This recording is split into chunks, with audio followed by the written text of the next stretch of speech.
તમે ખોલો પછી ત્યાં સ્ક્રીન શેર નું પેલું સિમ્બોલ હશે એને ક્લિક કરો પછી કદાચ તમને પરમિશન માંગશે પાવર પોઈન્ટ ની ને એની તો એ પરમિશન આપવી પડશે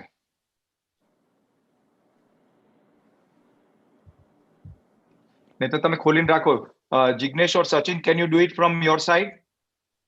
જિગ્નેશ થઈ ગયો ઓકે साहब 2 मिनट માટે હું જરા વેલકમ कर हाँ दूं तू भाई आपको फिर फुल स्क्रीन करना पड़ेगा बाद में हाँ हाँ हाँ साहब फुल स्क्रीन कर देजो बाद में हाँ हाँ okay hello friends this is day 2 of our CME and again I invite you on behalf of ISG Gujarat Dr. Sudhanshu Patwari and Zydus Institute of Gastroenterosciences for this webinar. Yesterday we had a very good time. I think it was a great time. All the discussions and panel and lectures as well as the live presentation was well received. In fact, we had more than around 700 participants yesterday actively taking part in the web-based meeting. Today also we've kept very interesting topics and very day-to-day common problem, mainly GERD. 30% of the population in the world will have GERD symptoms some other time, and 10% of them, 10% would show some findings of GERD. So it's a very widespread common problem. It's not so easy to treat sometimes. We just give medications for GERD and thinking that, okay, yeah, he would be okay. But that is not the case. And sometimes we think it is GERD, but it is something else. So we thought that we would keep this discussion on GERD. So with that, I would just hand over the podium to Dr. Pathik Parikh, who will take you guys for the today's proceedings. Pathik, the stage is yours, please. Good morning, everybody. Thank you for joining on Sunday. So, I think there is some amount of. Everybody needs to mute their mic temporarily because I'm able to hear it twice. Ignesh, keep everybody else on mute, please. No, Nanda, I think it is lag. My whatever I spoke is coming actually. Is coming, yes. Nanda, they have to correct it. There is a lag. I will talk to them. Okay, so we had a great discussion on dysphagia yesterday on a case-based discussion. So Patwari sir would now consider case-based discussion on GERD. And Pathik, stop for a minute. Just hold on. Just hold on. Jignesh bhai. So we had a great discussion on dysphagia yesterday on a case-based discussion. So Patwari sir would now consider case-based discussion on GERD.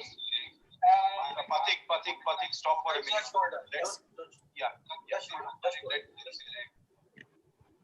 Jignesh bhai. Yes, sir. Yes, sir. Sir, किसी ने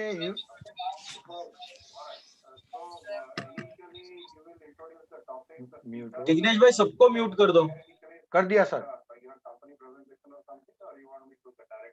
No, I'll just, if you can allow me, I'll just share your CV slide so that if there are any. Sir, कर दिया सबको mute. If everyone is muted, I think we'll start the session.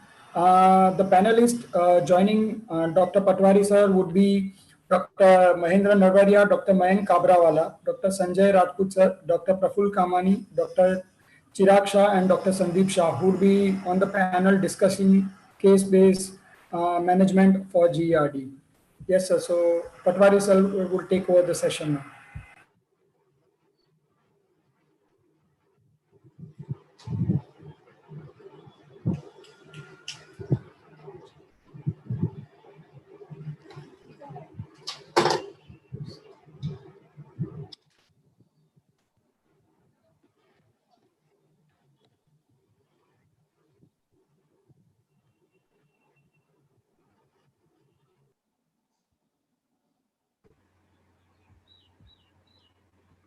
Good morning, friends. We are going to discuss today the commonest problem of GERD, which is, as you learned, a very common problem. And we have galaxy of panelists who will be discussing the points of clinical relevance in the day-to-day management of the patients of GERD. We will start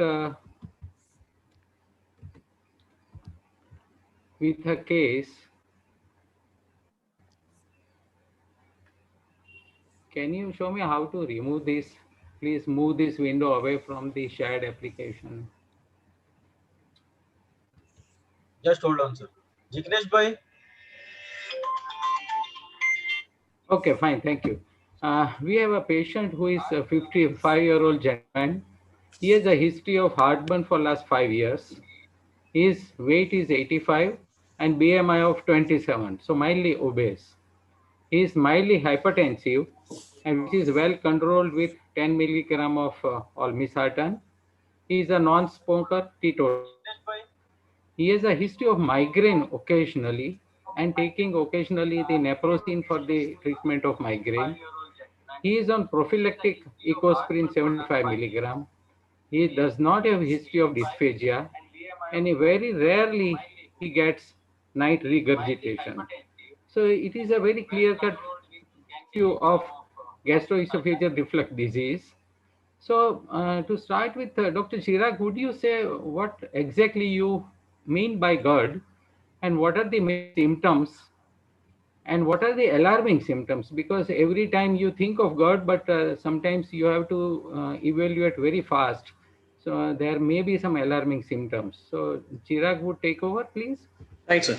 Sir, so according to ACG and AGA guideline, all the symptoms which are related to refluxate of the gastric content into the esophagus are known as GERD symptoms. The name itself implies the disease, that gastroesophageal reflux disease.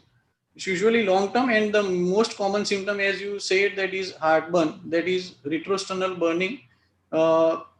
That is the most common symptoms. Many patients feel reflux, so that is regurgitation coming out. Some patients also have atypical chest pain, dysphagia, uh, chronic cough, chronic pharyngitis like symptoms. So what we have to worry during the initial screening is that we have to screen for alarm symptoms, which are weight loss, GI bleeding, early satiety, pain while swallowing, which would imply some other causes, vomiting associated with GERD, weight loss, and presence of anemia. These symptoms merit investigation for patients of GERD. Thank you, Chirag. Very interesting. If there are alarming symptoms, especially odynophagia, Patwari painful sir, swallowing, Patwari sir, vomiting. Yes. Patwari sir. Just Yeah. sorry to interrupt you. Two things. The sound which we are listening is because someone has opened a YouTube, and this message you have to re-log in. So you have to stop share and start share screen again. Then this will go. Please move this window. Yeah. I request all the panelists not to start YouTube or not to start any other uh, device. Okay, so this is fine now. Any other device while you are talking onto one device, please. Hmm? Sir, Patwari Thank sir, you, please Nilesh. go. Very interesting. Yeah. So if there are alarming symptoms, we have to evaluate these patients very fast. Otherwise, I think, Dr. Mayank, would you tell me how do you manage on the first visit? How do you manage these patients of reflux? And what are the main aim of therapy and lifestyle modification you would suggest? Thank you, Dr. Patwari, sir. So basically, what our history suggests is that this patient has off and on symptoms of classical reflux and even nocturnal regurgitation. Usually such patients, when they first come to us on the OPD basis, we tend to explain a little bit about what exactly is gastroesophageal reflux. And as already Dr. Chirag says, this patient does not have whatever alarm symptoms have been we know of. And this patient does not have any obvious alarm features. So he may not really need any further investigation at the present state of consultation. And we can straight away start this patient on proton pump inhibitor. Usually my choice is esomeprazole 40. And overall, if you look at the comparisons between PPI, there's not much of a difference. It's more of a personal choice. And you start these patients on proton pump inhibitor. But in addition, it is very important that you suggest a few lifestyle modifications which is required for. Mayank, sorry to interrupt.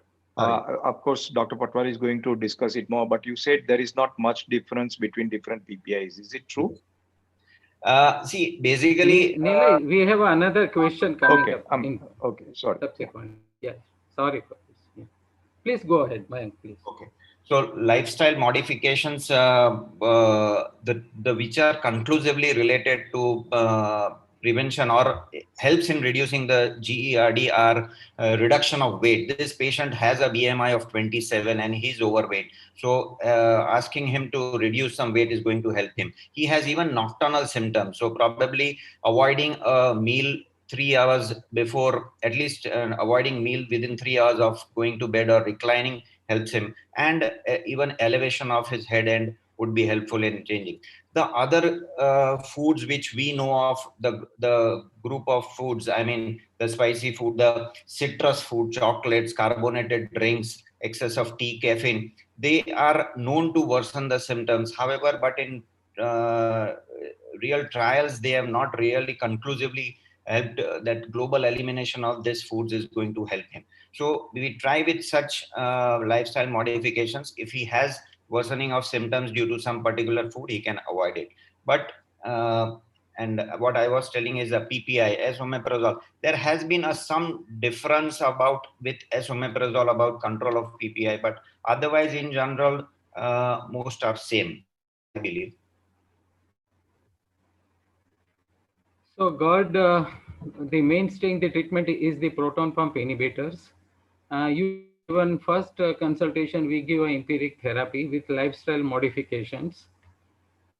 We may need to add H2 receptor antagonist or antacids as and when there is burning. So, if there is more than mild symptoms, usually we start with a higher dose and go step down therapy. So, we have Sanjay. Can you explain what is the role of PPI in exactly the management, and how do you differentiate the other PPIs, and how do you select the PPI? What is the effect of PPI? Sanjay, can you hear me? Hello.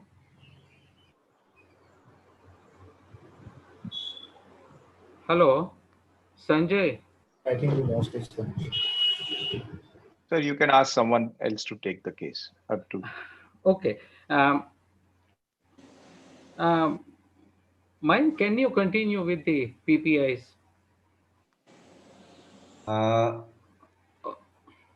So basically, proton pump inhibitors are in erosive esophagitis or in presence of Barrett's, we know that. And in patients who have significant symptoms, the response rate to PPI is the best. That is what we know. And compared to H2 receptor blockers, the PPI response rate is almost 60 to 70 to 80%. And they have a rapid relief of symptoms also. Usually 12 to, I mean, within a week or so, at least in 2 weeks, the significant improvement in the symptomatic is seen. And they exhibit a dose response curve also for healing of esophagitis. So you can adjust the dose also. Yes. And if the patient has been started on then, and if he does not respond, or if you feel that the response to the PPI is not up to the mark, or there is inadequate response, there are certain things which you can adjust to optimize the PPI therapy, which may include splitting the dose, or you can even double the dose at price. Sometimes you may have even benefit of changing over the proton pump inhibitors. Thank you, Mike. Very interesting. Very interesting is that PPI is the mainstay in the therapy, and you can adjust the dose according to the response. In fact, such a mild reflux disease, if there is no response to PPI in 2 weeks' time, then I think it is better to revise the diagnosis. Exactly. That is the usual response to PPI. Coming to this case, he was started on esomeprazole 40 milligram in the morning. Ecosprin was stopped. For migraine, he was advised paracetamol, and there was partial response, a fairly good response, but partial response. Occasionally, he used to get heartburn. Uh, Occasionally, even the night regurgitation continued. So, Sandeep, can you tell us a little about the antiplatelets and PPI because he was on ecosprin? So, how do you select the PPI if patient is on ecosprin? And any modification of hypertension drug is required in patient with reflux disease or not? For the antiplatelets, actually, because the ecosprin has a tendency to cause gastric erosions, it is advisable to give a PPI. But there were initial concerns that PPI can reduce the absorption and bioavailability of the ecosprin. So it may decrease the efficacy of the aspirin particularly, but the subsequent data is not so conclusive to suggest. So in a if a patient having a high chance of bleeding, high chance of GI bleeding, then it's better to combine a PPI with an antiplatelet, particularly the ecosprin. The concern is with the clopidogrel actually, which PPI to choose, because clopidogrel will get metabolized by the cytochrome P450. It will get converted into an active metabolite by cytochrome P450. So the initial PPIs like the omeprazole and esomeprazole have the interface with the cytochrome P450 metabolism. So it can decrease the efficacy of the clopidogrel, and it is documented certain cardiovascular event, those who were on clopidogrel and omeprazole. But the other PPIs like the pantoprazole and the rabeprazole will not affect the cytochrome P450 much. So if you want to give a clopidogrel, it's better to combine with the pantoprazole and rabeprazole, and it's better to avoid the omeprazole and the esomeprazole particularly. If you ask regarding the hypertension, this patient is already on the olmesartan. I guess olmesartan will not affect much on an esophageal motility. The antihypertensive drugs like a calcium channel blocker, the AC inhibitors, and particularly the nitrate group, which can have a direct effect on a smooth muscle relaxation. Particularly, it can lead to the transient LES relaxation and can precipitate the reflux cycle. But I'll continue this patient on an olmesartan particularly. Thank you, Sandeep. Very interesting. So, Praful, this patient had partial response. So, would you like to go ahead with endoscopy? So, what are the indications, advantages, and the classification of reflux esophagitis? Yes, sir. Praful, can you enumerate? Yeah. Yes. Any chronic reflux symptoms should be undergo upper GI scopy for screening for Barrett's esophagus.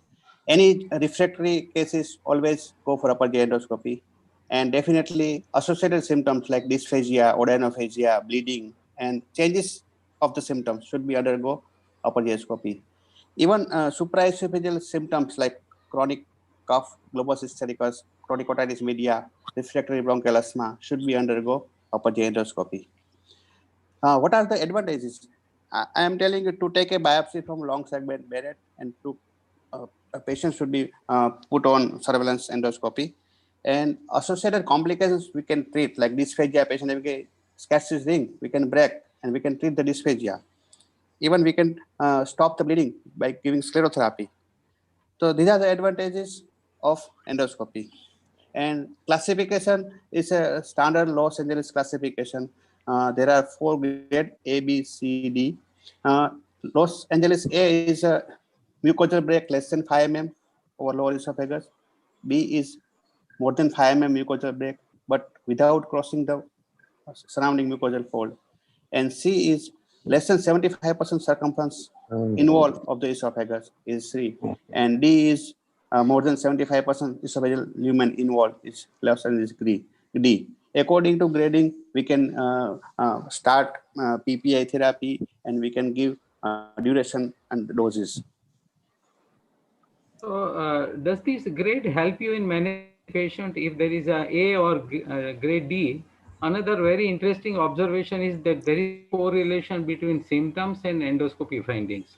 So even if the symptoms may be mild, the patient can be having a grade C or D reflux esophagitis.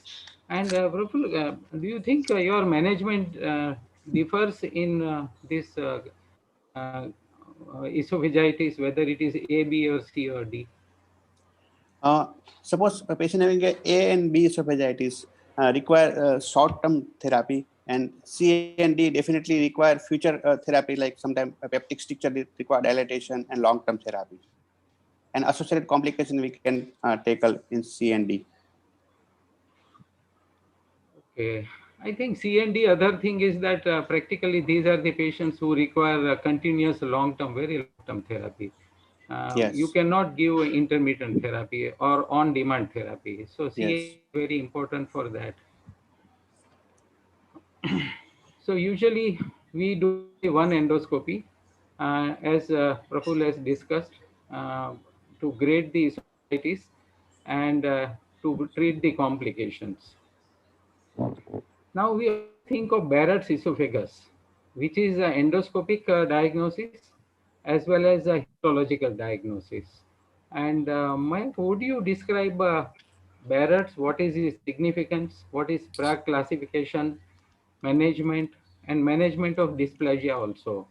Because this is potentially a pre-malignant condition. That's why we require little more attention to Barrett's esophagus. So Barrett's esophagus basically is defined as metaplastic transformation of the normal squamous epithelium in the distal esophagus, and it is replaced by a columnar epithelium. But essentially, an intestinal metaplasia should be seen. So on histopathology, I mean, there are two things important. There is more than 1 centimeter of the distal esophagus should be replaced. The columnar, the squamous should be replaced by columnar. And on histopathology, it is important that there is intestinal metaplasia, which is presence of goblet cells. So this is important. Now, the importance about Barrett's is that there has been a lot of discussion about this condition to be a pre-malignant condition, or potentially, rather not a pre-malignant, sorry, it's a potentially malignant conditions. However, we really don't find the high incidence of malignancy in our setup. The Prague's classification, just so the previous slide, the Prague classification of the Barrett's is, I mean, it's measured from it is CNM. The C is the circumferential margin of the Barrett's upper level, and the highest thing is the M, and this is measured from the proximal margin of the rugal folds. So this is how the Prague's classification goes about. Now, the importance of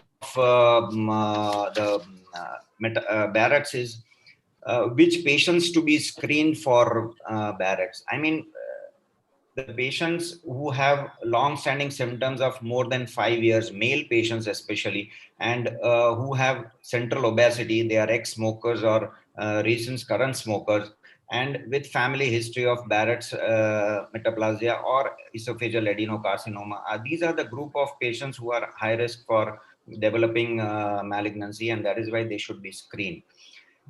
And this, as I said, is the diagnosis on histopathology. So on histopathology, if you find no dysplasia, I mean, ideally the biopsies are taken by the fourth quadrant biopsy at every 1 to 2 centimeters. And if you find that there is no dysplasia, the surveillance can be said, I mean, the recommendations are that you can repeat a scopy only after 3 to 5 years. If you find low-grade dysplasia, then it is better that you confirm with an expert in GI pathology. A second pathologist has to confirm that there is a low-grade dysplasia, and then you can rescreen after 6 months to 12 months, maybe in the less than 1 year. There are some suggestions that you may try and do an endoscopic ablations in low-grade dysplasia, but not very conclusive evidence for that. If you find high-grade dysplasia, then you have to again confirm it with a GI pathologist. And if there are obvious lesions on endoscopy, you find nodules, then it is better for an endoscopic resection either by EMR or an endoscopic submucosal dissection, ESD. You remove this tissue for a detailed histopathology, wherein you look for the mucosal or submucosal invasions, the T1A or T1B lesion, and then accordingly plan further. If it's T1A lesion or only restricted to the mucosa, your endoscopic resection may be enough for that. And if it's a T1B lesion, then the chances of lymph nodal metastasis is significant, up to the tune of 25-30%. And that is why these patients possibly better goes for surgery. And if you do an endoscopic resection, after that, the rest of the Barrett's, it is advisable to ablate it either by a radio frequency ablation or a cryo ablation.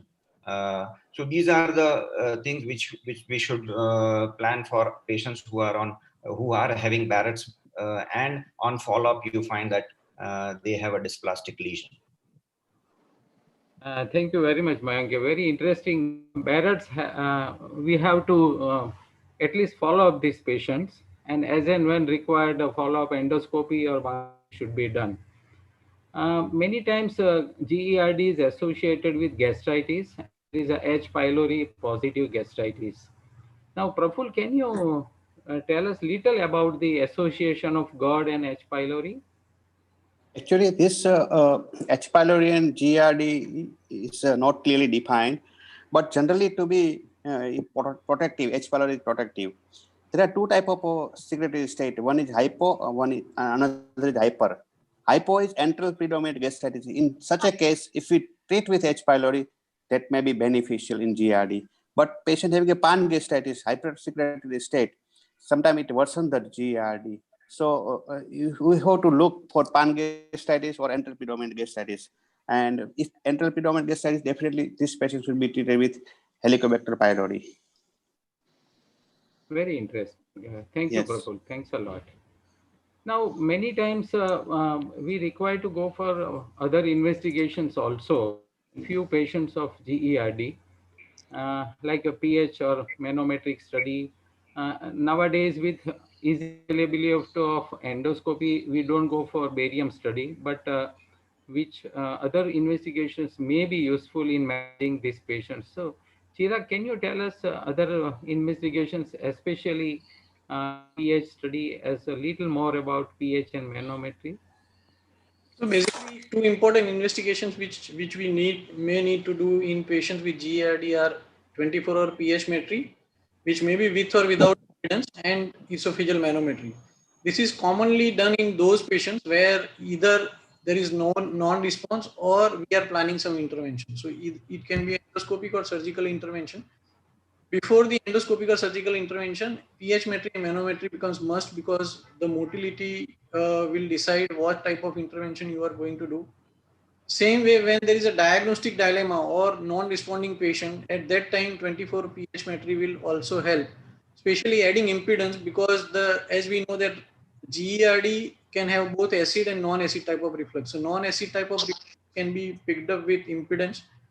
Then the mimics of GERD, like eructations, aerophagia, rumination syndrome, all those can be picked up with 24-hour pH metry. So many times it is important for reassurance and checking the other differential diagnosis before you proceed, and for the difficult patients.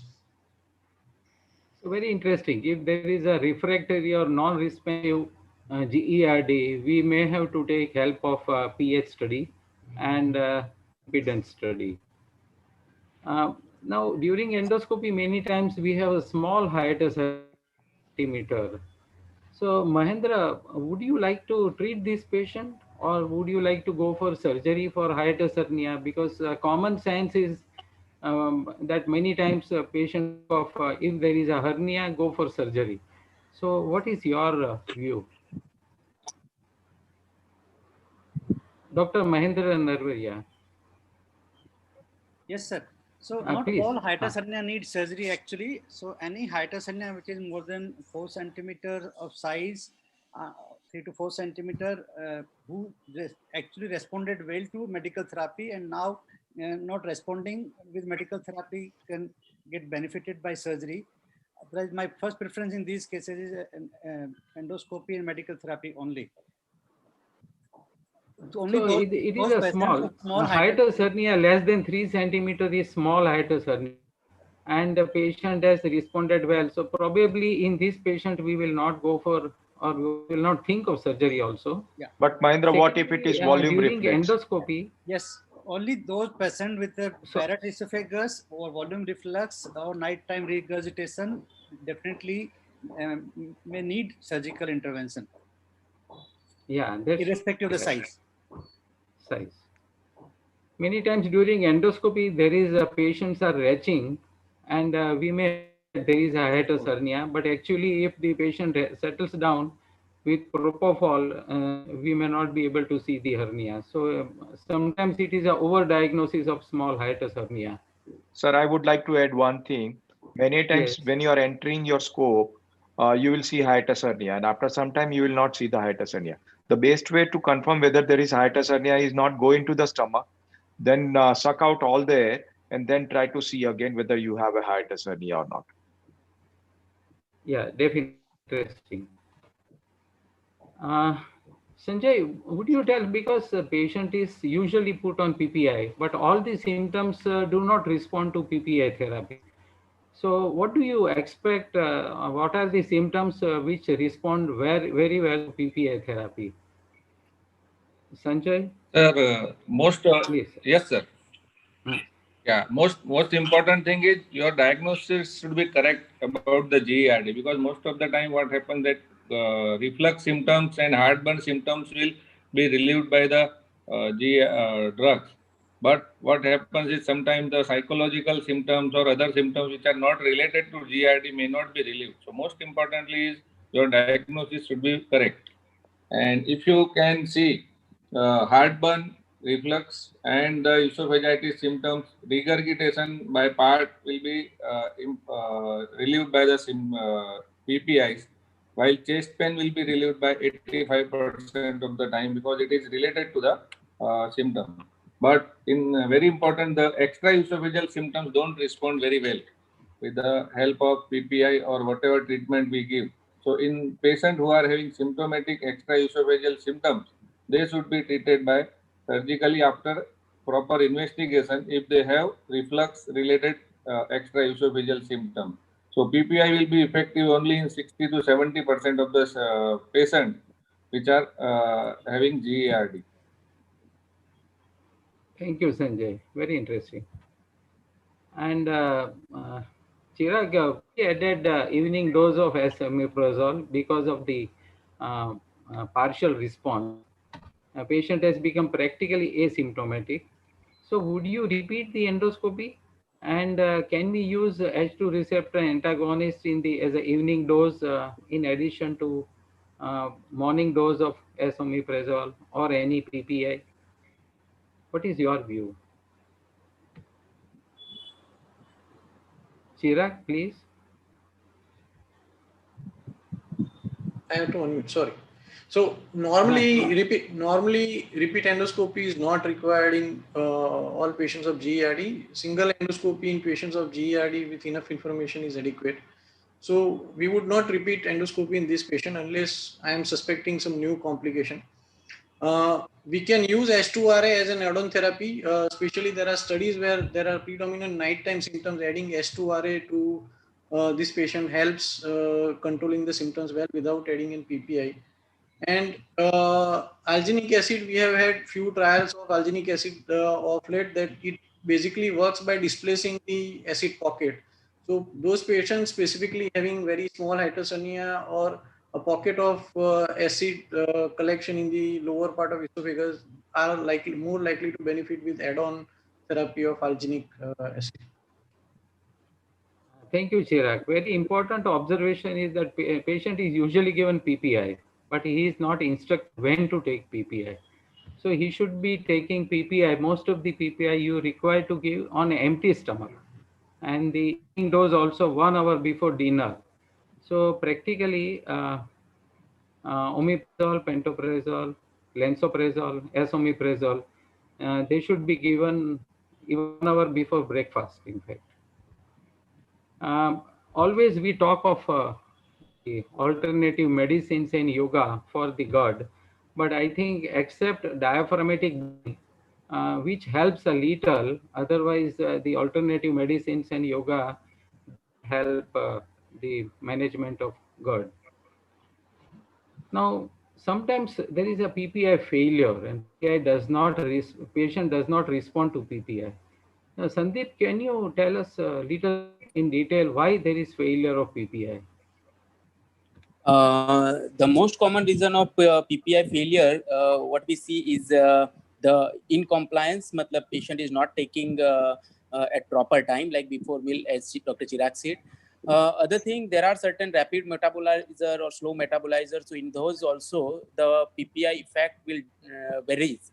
And we have to see, because there is a lot of symptom overlap also, because many a time the patient is having a GERD and the delayed gastric emptying. So in those cases also the PPI fails because of the overlap symptoms of dyspepsia with the PPI. We have to think of other things like the non-acid reflux, particularly. Those have alkaline reflux or the bile reflux where also the PPI fails. And sometimes the functional heartburn patients also where the PPI will not be much effective, I would say. So these are the cases of the where in a particular GERD the PPI fails. And as PPI fail, we have to think of whether our diagnosis is correct or not. As initial regarding the investigation and all, we should differentiate particularly the eosinophilic esophagitis. We should think of Barrett's, peptic stricture, achalasia. So with a proper evaluation, we can definitely differentiate those other things which can overlap with the GERD symptoms. So I would say, and yeah, as you mentioned, non-acid reflux also. Non-acid reflux. So Which by when the pH, metry PPI and fails, manometry. then requires further evaluation like pH, manometry, impedance study, revise the diagnosis, and the gastric emptying or the bile reflux. And other thing I would like to add regarding the lifestyle modification, that is the most important part in patient's management. Actually, even if Yeah, we that's true. give PPI and patient don't modify the lifestyle, it will not be effective. Yes, yes, that's very true.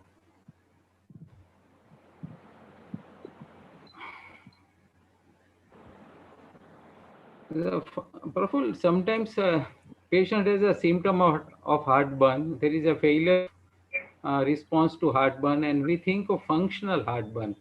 Now, what is functional heartburn? How do you diagnose and manage such patients?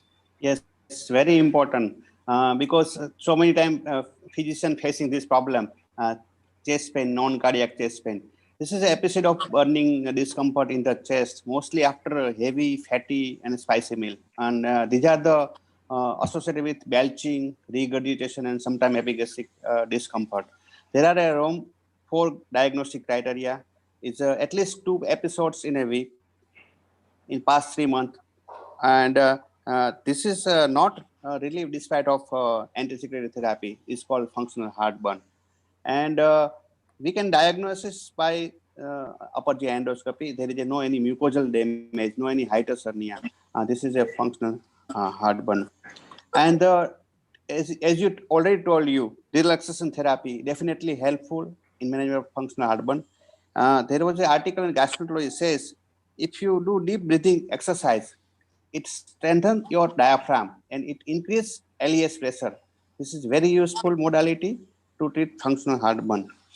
And some alginate-based antacids, which reduce hypersensitivity of acid, bile, and pepsin in the esophagus. So it symptomatically give relief on immediate basis.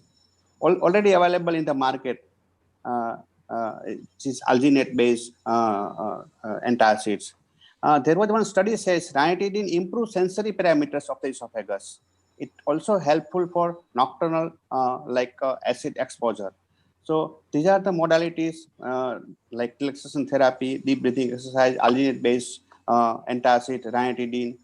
But definitely, in such case, we need psychiatric consultation. Always helpful because these patients require neuromodulator therapy in the form of tricyclic antidepressant or SSRI. There was study in Lancet shows fluoxetine compared to omeprazole at the 6-week therapy is much better and improve symptoms of functional heartburn. So these are the modality available to treat functional heartburn. But definitely psychiatric consultation is must before leaving patient to the chamber. Dr. Patwari, you have a few Yes, sir. minutes left and there are many questions. So I Yeah, don't know yeah. whether we Okay. will be able to answer the questions. Mayank, can you give a very long-term therapy and how to wean PPI?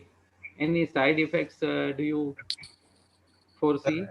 As we said, the patients who are continuously having symptoms of reflux, and once you stop the medicines and they tend to have a recurrent symptoms within few months, then they may need to lifelong. Other group are erosive esophagitis. You said LA class C and D, and those with Barrett's with symptoms, they should be put on maintenance PPI. And other group who have intermittent symptoms, maybe they remain normal for a few months and then again have symptoms, you can put them on an on-demand therapy. There has been issues about the use of long-term PPI. I mean, a lot of things are there. I'll just rush through that. I mean, the kidney disease, dementia, the bone disease, micronutrient deficiency, the bacterial overgrowth, certain infections in the GI tract. There has been a lot of things, but there was an interesting expert review in gastroenterology 2017 or 18, and it said that these are all based on observational studies, and there is the level of evidence is quite low still.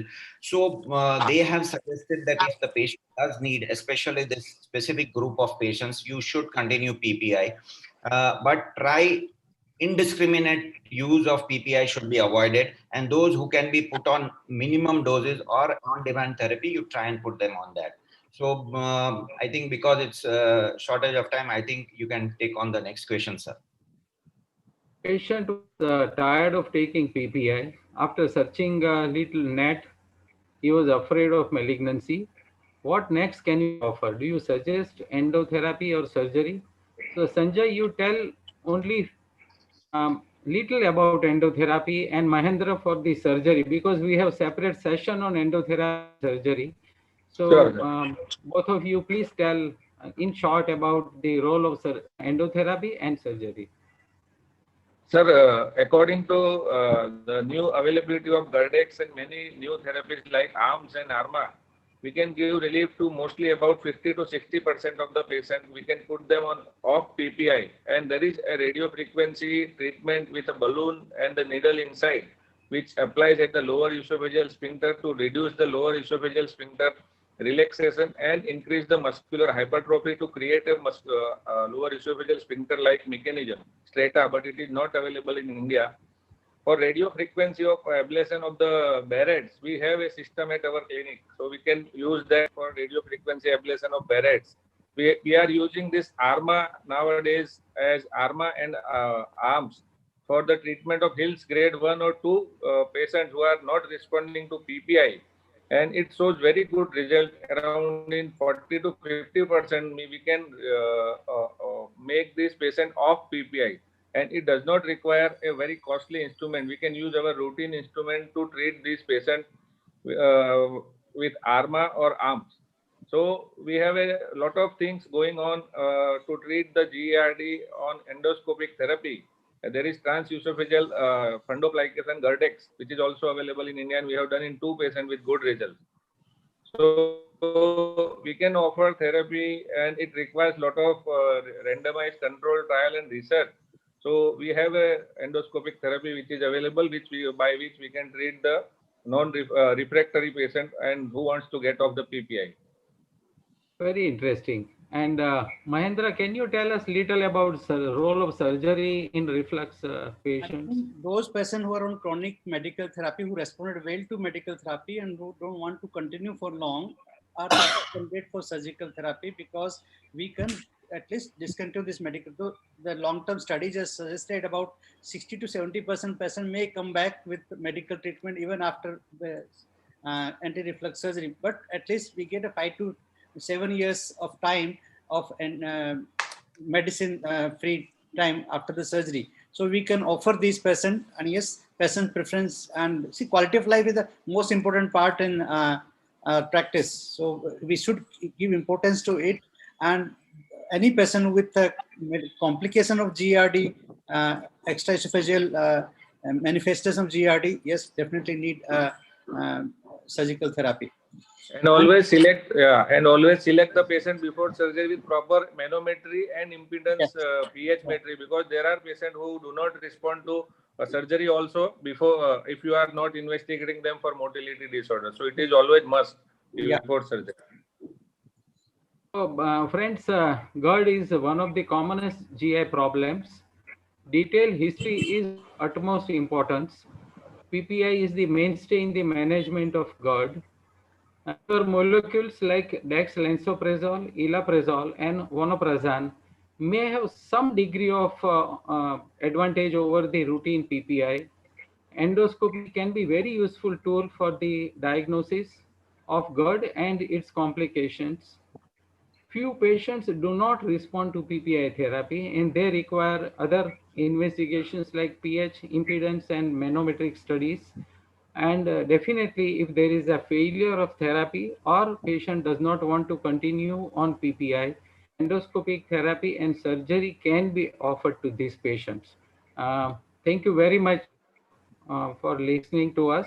And Nilay, we will be very happy to have the question answer if it is possible by time. Yeah, we have already exceeded time. I had given you more time because of the glitches in the beginning.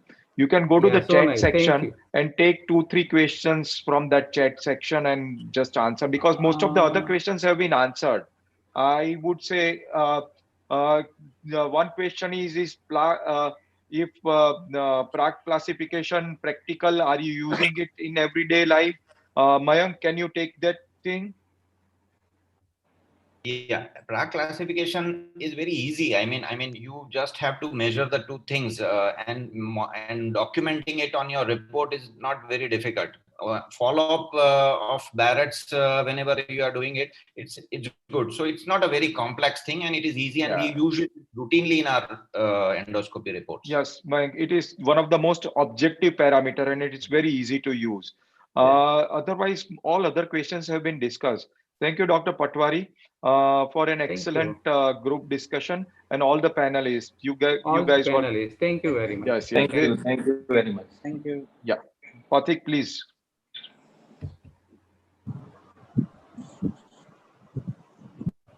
Pathik, unmute yourself. Sorry.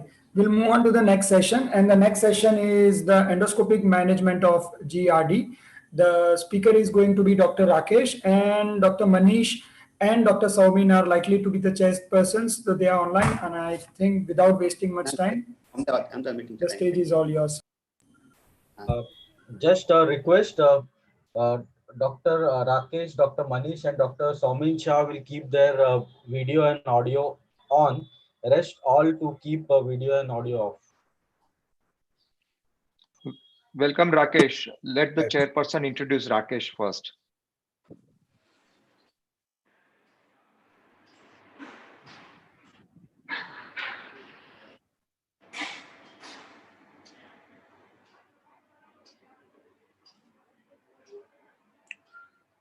Basically, Rakesh is a very good friend. He is from AIG Hyderabad, and I think probably he has the highest experience of endoscopic therapy for GERD in this part of the world. So we are very fortunate to have Rakesh. Rakesh, please go ahead.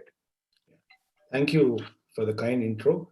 At the outset, I thank Dr. Nilay and Dr. Sudhanshu Patwari for giving me the opportunity, and also the ISG Gujarat chapter.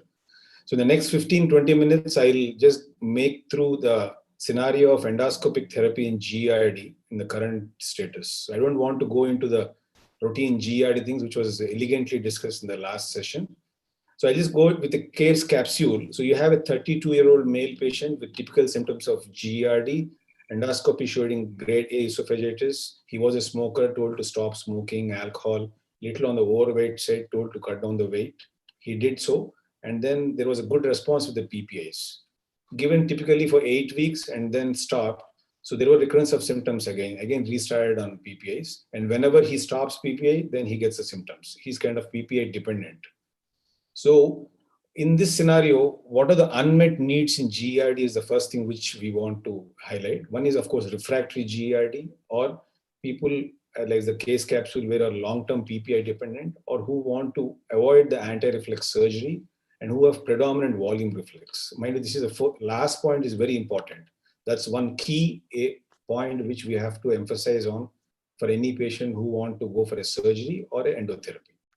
So these are the conditions where the endoscopic anti-reflex therapy holds good. So who is the ideal patient for endoscopic therapy? Symptomatic GERD, dependent on PPI, grade A or grade B esophagitis, small hiatus hernia. Large hiatus, I'll never advise for surgical endoscopic therapy. And of course, pH impedance, which is very important, showing a high volume reflex with low pH. So I think from Dr. Sudhanshu Patwari and even more senior colleagues to we and then the younger colleagues, we have seen many GERD-related endotherapy devices like the startup companies in a IT industry who have come and gone back. But there are a few which are in vogue and which we currently practice. And if you see broadly the classification of the anti-reflex modalities endoscopically, we have three arms. That is a radiofrequency ablation, transoral fundoplication, and mucosal resection. RFA, as Dr. Sanjay told earlier, the strata, which we have a good experience on this. So this is basically a radiofrequency ablation of the lower esophageal sphincter. And I'll just show you an animation video of how it is done. So you have 4 steps above the LES and 2 steps below the LES, where a balloon is being inflated with 4 prongs which go into the needle. And then it creates radiofrequency ablation, where it will ablate the mucosa only up to the first and second layers.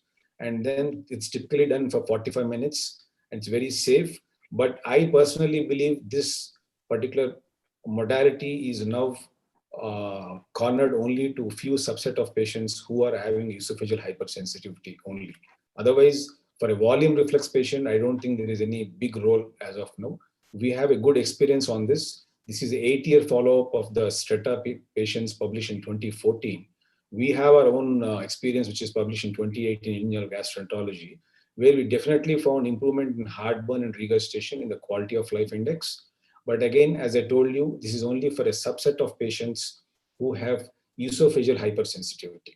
But unfortunately, as of now, in Indian market, this device is not available because it was distributed by one company which has winded up. And now I think currently a few distributors in Dubai, UAE are using this. But of course, it was when it was in currently, or when it was in work, it was accepted by both the SAGES and ASGE in the guidelines of the society. So that is about radiofrequency ablation. The second one, I'll just touch upon the mucosal resection, which many of the people in Indian scenario also have a good experience. So this is the first study published by Inoue group from Japan, where they have done these arms and then found a good amount of improvement in the quality of life and the baseline characteristics. This is one video which Inoue has done in the very first in India in one of the conferences at AAG. So I think most of you know, so this is just like a simple mucosectomy. You elevate the mucosa, create a bleb, and then snare it with a polypectomy snare. Very easily doable, and it's hardly takes 15-20 minutes probably, and it's an OPD based procedure. So what we have seen in arms is there is definitely improvement in the quality of life index, and they also showed a marginal improvement in the reflex episodes and the pH studies. The next improvement or a kind of escalation to this arms is ARMA, that is anti-reflex mucosal ablation. This is again even more simpler than ARMA, very easy, easily doable and OPD based procedure. This is again published by Inoue group. In fact, he is one of the kind, I can say, inventor of this procedure, where they have found the improvement in quality of life index and also the improvement in the characteristics of number of heartburn and reflex episodes. So based on this, we just started 3-4 months before prospective interventional pilot study on patients with PPI dependent or refractory GERD with ARMA. And this is how it is done. Very simple technique. You just need a TT knife to ablate the mucosa. So you go in and then retrovert the scope. You need a good scope basically, because retrovert, when you retrovert, there'll be a lot of smoke and fog. So you need to clean it now and then go. Hardly it will take 15-20 minutes. You ablate the mucosa 3/4 and leave 1/4 of the circumference of the mucosa and leave it. Eventually what's going to happen is there will be fibrosis of that part of the GE junction, leading to probably augmentation of LES pressure, thereby leading to decrease in the volume reflex episodes. I can tell on a personal load from past 3 to 4 months, I have done around almost, we completed the trial, 30 cases. And what I find is, of course, I have to again show it on pH impedance also, that there is significant improvement in the quality of life index in the patients. I might say it can be placebo effect also, but let's see. And I want to show scientifically whether it is really good or not by doing pH impedance studies. So that's about ARMA. And now the third, and which is very important, and alike the surgical fundoplication, is the transferal fundoplication. We have for 3 or 4 devices in the world. Isofix or TIF is the one which is approved by FDA and currently practiced in US and some parts of Europe.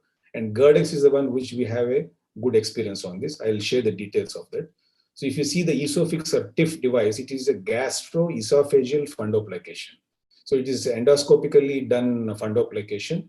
And if you see the literature on this published, so this is a RESPECT trial, which is done by Peter Karilla's group, where they have done a comparative study with sham placebo-controlled trial, where it is done multi-centered trial in US. I think one from Mayo also, where Barham was involved.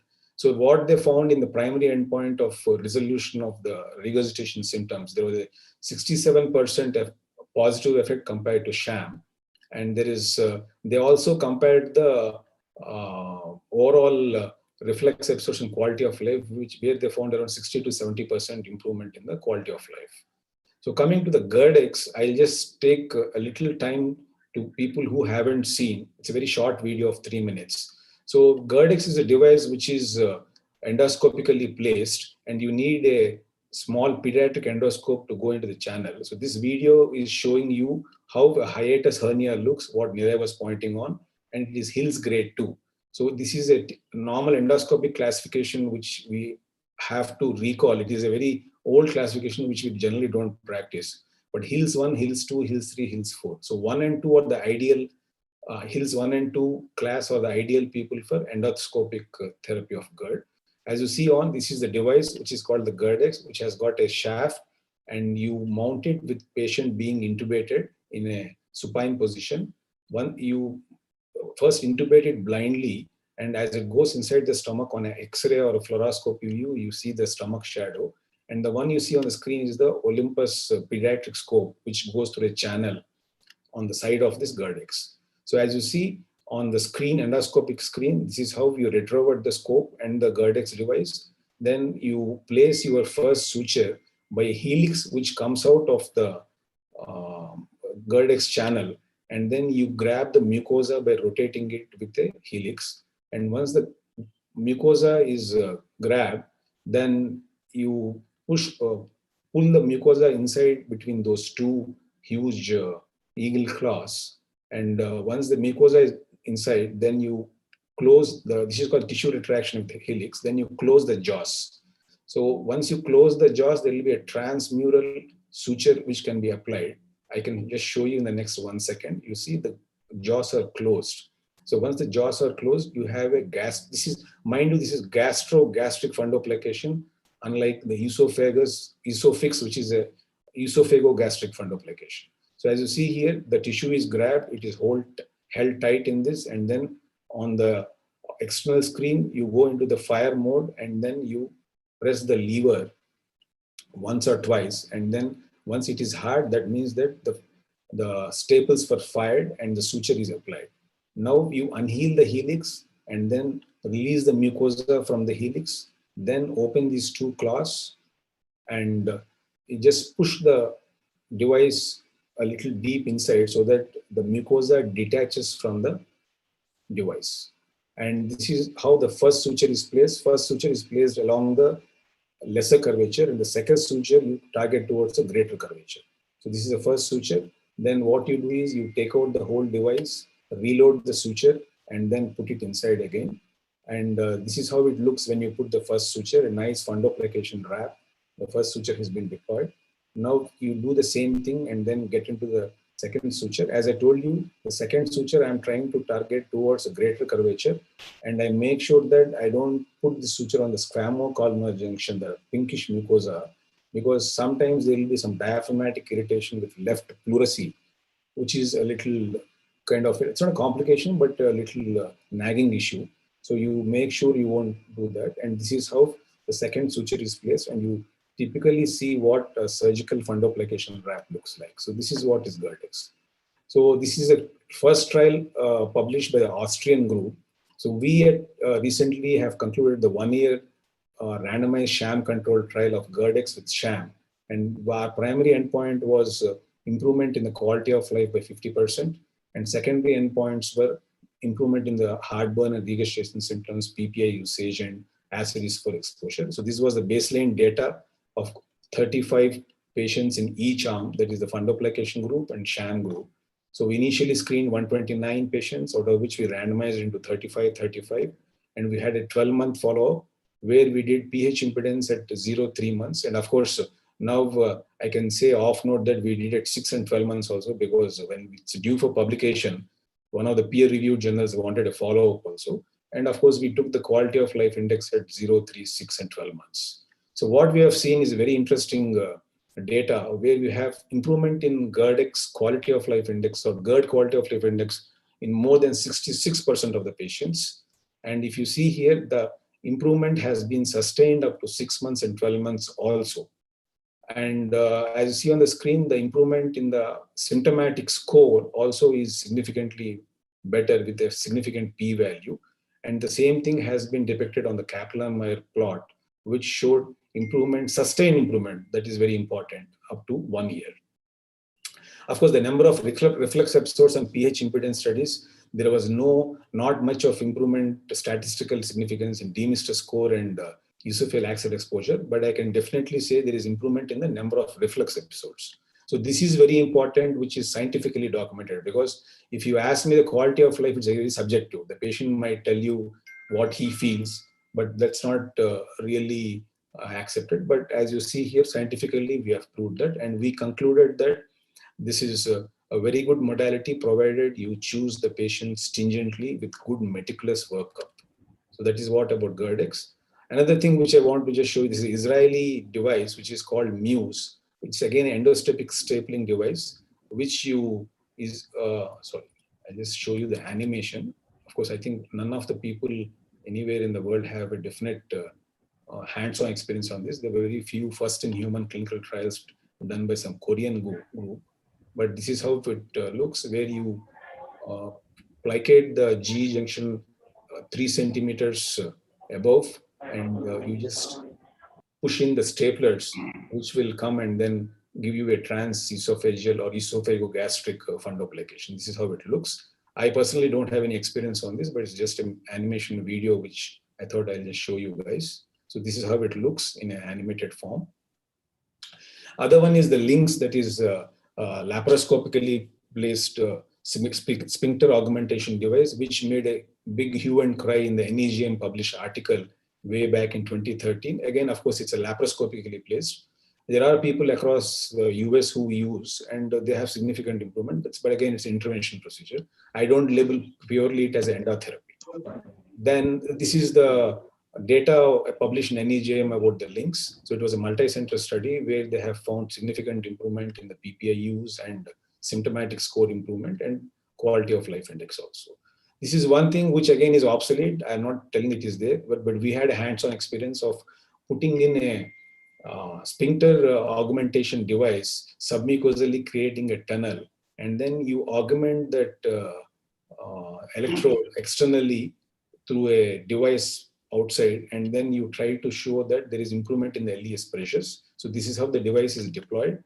And what we found is pre and post stimulation, there was a improvement in the LES pressure with also a little improvement in body motility. This was published in 2014, but again, there is a group in Chile who have done this laparoscopically.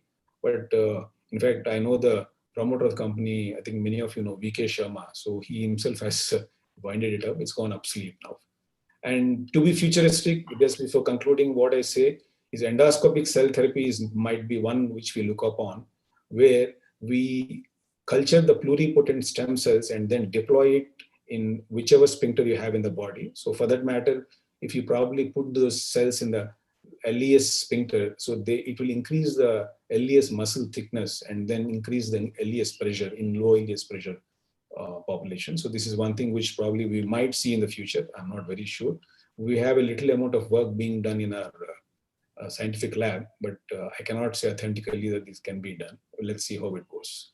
So clinical situations where endoscopic anti-reflex therapy would be really helpful is patients with prominent symptoms of regurgitation and heartburn, and patients who have either acid or non-acid reflux and who have extraesophageal GERD and who have a failed anti-reflex surgery. And of course, women who are concerned about medications pregnancy is a very soft indication. So very few data available was then, but now I authentically can say with a randomized controlled trial that we have data, but only thing is, this is one chart which I want to take it as a take-home message. Very simple. Now, there is no ambiguity about managing patients with GERD who are PPI dependent or refractory. I can authentically say, and there are good published articles if anybody is watching, any student is watching. There's one article by Ronnie Fass in Journal of Neurogastroenterology Motility. Very simple now, no ambiguity, no confusion, typical refractory GERD symptoms, or for a matter, PPI dependent GERD. You give PPI regimen. If it is suboptimal, make it optimize it. And if your PPI regimen is given adequately and still the symptoms are persisting, please do a pH impedance monitor. There is no role of only pH in this scenario, in this era of the world. It is pH with impedance you have to do. Can be off or on PPA. It's not an issue. So then if you do pH impedance, then you categorize the patient into 3 arms. Very simple. Persistent acid reflux with prominent regurgitation and heartburn. I mean, the symptom index, if it is high, then you probably change it to a long-acting PPI like dexlansoprazole and add on alginate, what speakers have told early, and think of an anti-reflux endoscopic therapy or a surgical therapy. Non-acid reflux, probably prokinetics in Indian scenario, because we don't have, unfortunately, data from Western world where they don't believe in it. I mean, they don't have the permission to do it. And you add a prokinetic, baclofen, again, I'm not a big promoter personally, and then you think of an anti-reflux surgery or endotherapy. Esophageal hypersensitivity or functional heartburn. Mind you, you cannot extrapolate this only historically. You have to do pH impedance. And if you find scientifically reflux hypersensitivity or functional heartburn, please don't touch that patient for anything. Just give him psychological counseling, SSRI, TCA, the tricyclic antidepressant, and a PPI. And then probably you need to connect to him at the supratentorial level rather than at the esophageal level. So that's what I want to take home. This is a very simple. So now I want to re-emphasize again, in GERD, there is no ambiguity. It's very clear now guidelines, what to do and what not to do. Thank you. Thank you, sir. Doctor. Hello. Hello. Yes, sir, you can go. Yeah, Dr. Rakesh, in a patient with Barrett's esophagus, what's the therapy you advise if the patient wants to undergo the endoscopic therapy? Again, that's very clear, doctor. If there's a proved Barrett's low-grade dysplasia, there's nothing to do. Please give a PPA for a long term, follow again with subsequent image-enhanced endoscopy modalities, or do a rebiopsy. If it is a high-grade dysplasia, then you have to think of any endotherapy. And fortunately, in our Indian population, we don't have so much of incidence of high-grade dysplasia. But yes, if you have high-grade dysplasia with Barrett's showing positive findings, then you need to treat aggressively. If it is low-grade dysplasia, please give PPAs, follow it up, and then come back again in 3 to 6 months, again redo the pathology, and then see. Rakesh, what if it is just asymptomatic Barrett's, incidental finding, no dysplasia, no symptoms? Do you still give PPI? No. Then if at all it is, then you have to have a close watch. Only if you have a esophagitis superadded, then probably you give. And of course, pathology is again very important in key. Another thing is, Rakesh, that see the first case of GERD-X, I did it probably 2.5 years back.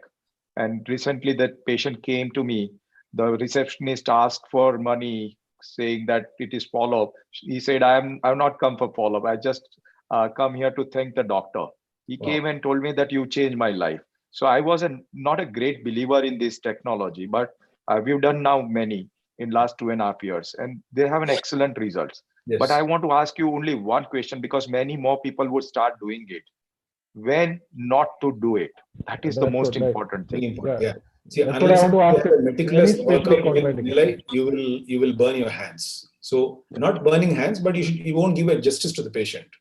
So you should have a hills 1 or 2. 3 is again, if you can apply to afford 3 sutures, then predominant high reflux symptoms with a good symptomatic index and symptomatic association probability. Only if you have that, you do, or else you should not. And it should never be done without pH study. Yeah, pH impedance is must, mandatory. Without that, if you do, I think probably you're not doing justice and you're kind of, doing the blunder. And the worst scenario is to do it in functional heartburn syndrome. Yes, and then heartburn, you burned everything. Yeah, even reflex hypersensitivity also. Because that fellow will be ending up spending around 2.5 lakhs, 3 lakhs, whatever it is. Symptoms are not gone, and then he'll come and catch your collar. Thank you, sir. Dr. Somin from Surat here. Yes. You may not be visible. I may not be visible, sir, because my webcam is not working. Yeah. But just 2 things, sir. There is one question that you have asked to use the ARMAs in the PPI refractory. Can we use it because it is a relatively simple and cost-effective for the PPI dependent GERD? Yeah, we can. So again, that probably I cannot tell as of now, but once we finish our study, I want to compare 2 things in this, Dr. Nilay. One is probably we can categorize these 2 modalities, because ARMA is very simple and GERD-X is complex, but again, easily doable, where people have high volume reflux, but relatively low episodes. Suppose less than 100 or less than 70, 80. Those might benefit with ARMA. And people who have very high volume reflex episodes like 100, 120, 130, 150. Those we can categorize to GERD-X. We have to see, but it's just my thought that we can, because see, ARMA is easily doable, less expensive, whereas GERD-X is a little more expensive. So in that way, I think people who have a volume reflex, high volume reflex, ARMA is definitely a good modality. Both in PPI. Dr. Rakesh, thank you. Thank you very much for your excellent talk. And actually, it helped me a lot. And I'm sure it must have helped the audience a lot, because you made the entire confusing thing very clear. And I don't think after today's talk, we'll have any confusion. I think we should move on to the next session. Dr. Pati, can you just go ahead and do the needful, please? Yeah. Thank you, sir. We'll move on to the next session. So next session is on the surgical aspects of GERD management. So that the speaker is going to be Dr. Bhavin Patel, and the chairpersons are going to be Dr. Anand Patel and Dr. Hitesh Chawda. So on to you, Dr. Bhavin Patel.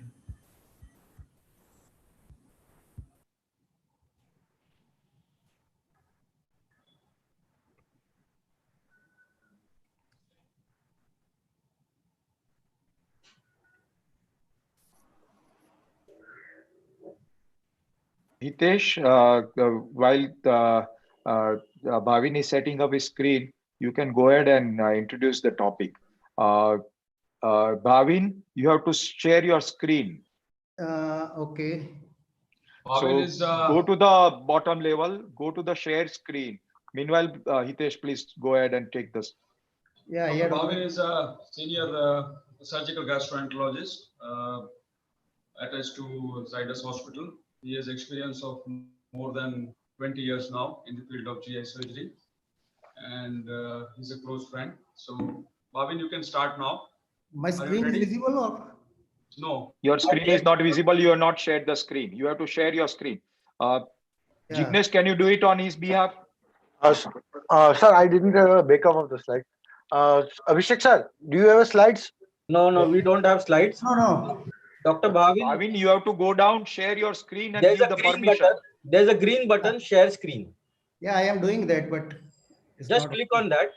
then you will get an option. This is my screen. Yeah. Yeah. Select the desktop, sir. This one. Yeah, first one. Select desktop. First. Yes. Yes. Okay. Now you can start the presentation. Yeah. You can see your desktop now. You can start your presentation. Yes. You can maximize the screen.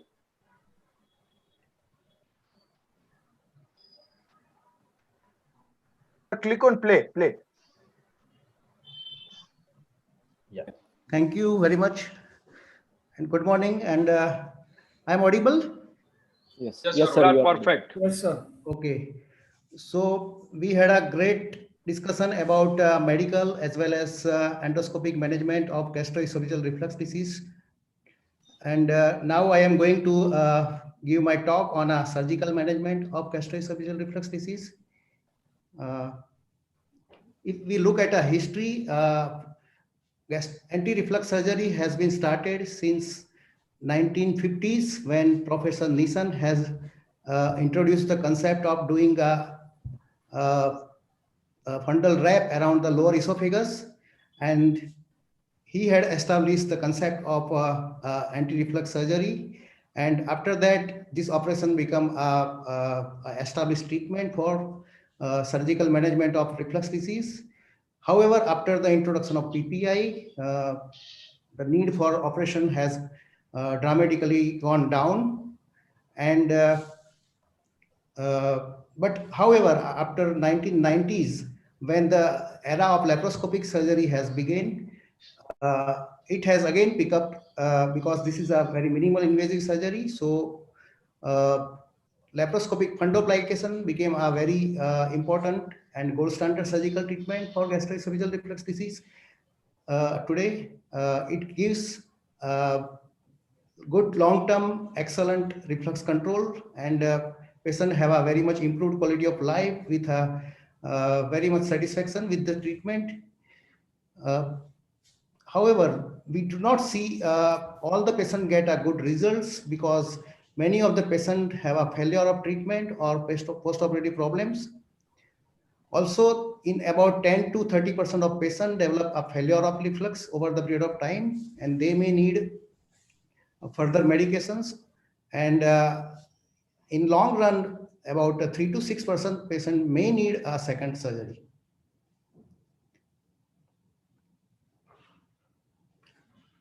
So who are the appropriate patient for surgery? Of course, first thought that comes in our mind is a failure of medical management, but actually in our reality, this is not seen in because many of the patient can develop problems after the surgery, and we have to be very cautious about the selecting patients before we decide this patient is appropriate for surgery. So this is very important because it going to give a outcome of the patient and his safety. A brief review about the pathophysiology of gastroesophageal reflux disease. There are 4 protective mechanisms against the acid reflux injury to the esophagus. These are esophageal peristalsis, which help in the clearance mechanisms, esophageal mucosal integrity, lower esophageal sphincter competency, and also gastric emptying. These 4 parameters are most important to keep in mind to decide the treatment by medical as well as surgical therapy. As we have discussed, medical therapy is the mainstay of treatment for gastroesophageal reflux disease, which gives a reduction of acid secretions, and most patients are well managed by PPI treatment. However, there are subset of patients which have a persistent symptoms despite the maximum dose of PPI.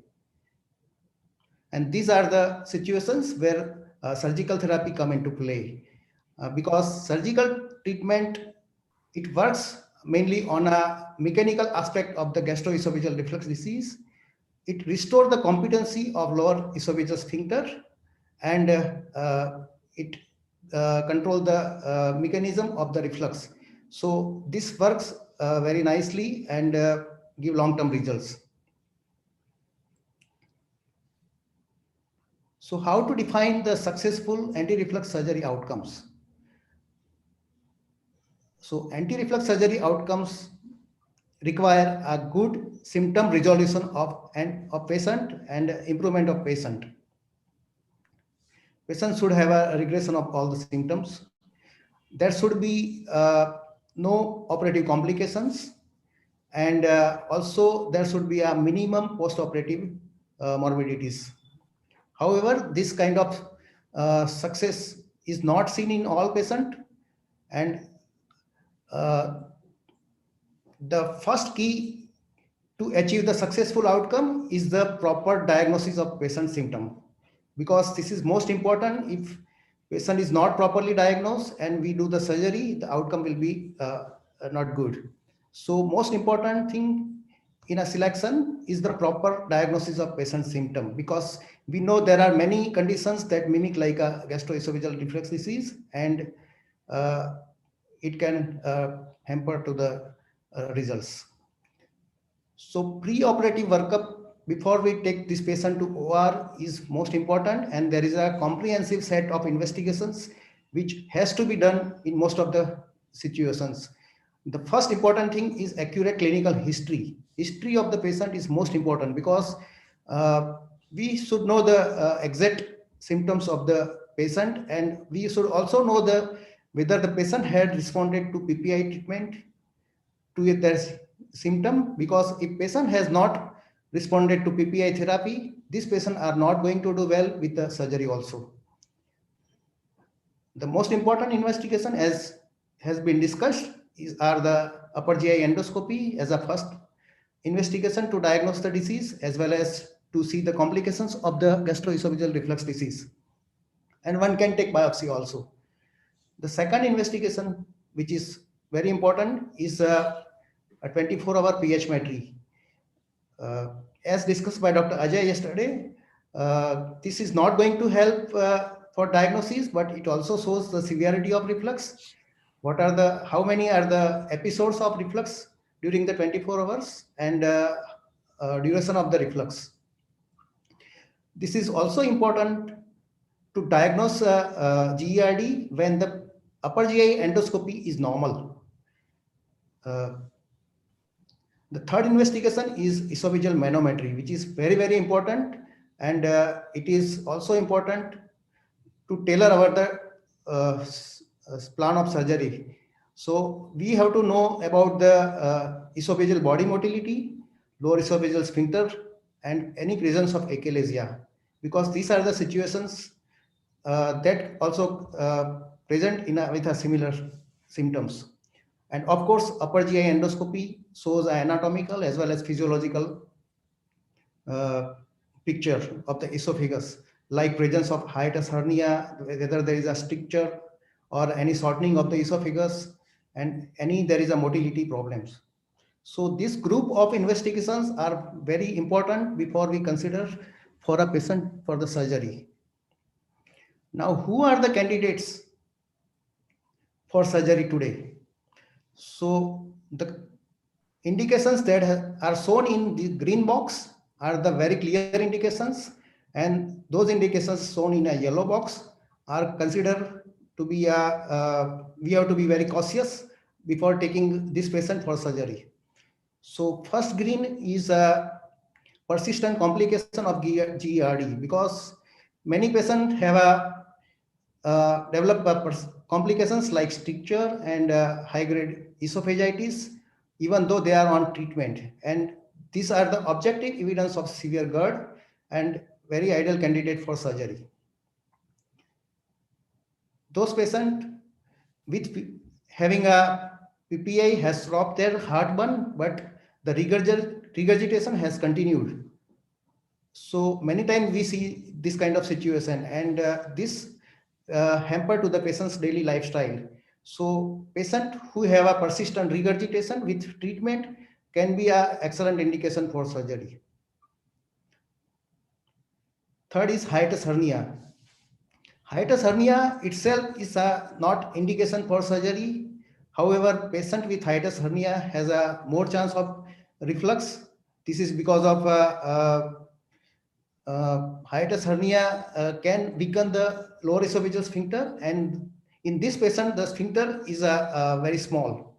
So they have a very high chances of reflux, and there is a breakage of mechanical barrier. So these are the very ideal patients in which surgery can restore the normal anatomy as well as improve the sphincter mechanism. So these are the very ideal candidate for surgery. Now, the patients in which we have to be very cautious. So first is a young patients. This is mix of green and yellow. Means these are the relative indication for anti-reflux surgery. So before selecting a patient below the age of 40, we have to be very cautious because gastroesophageal reflux disease is many times a progressive disease, and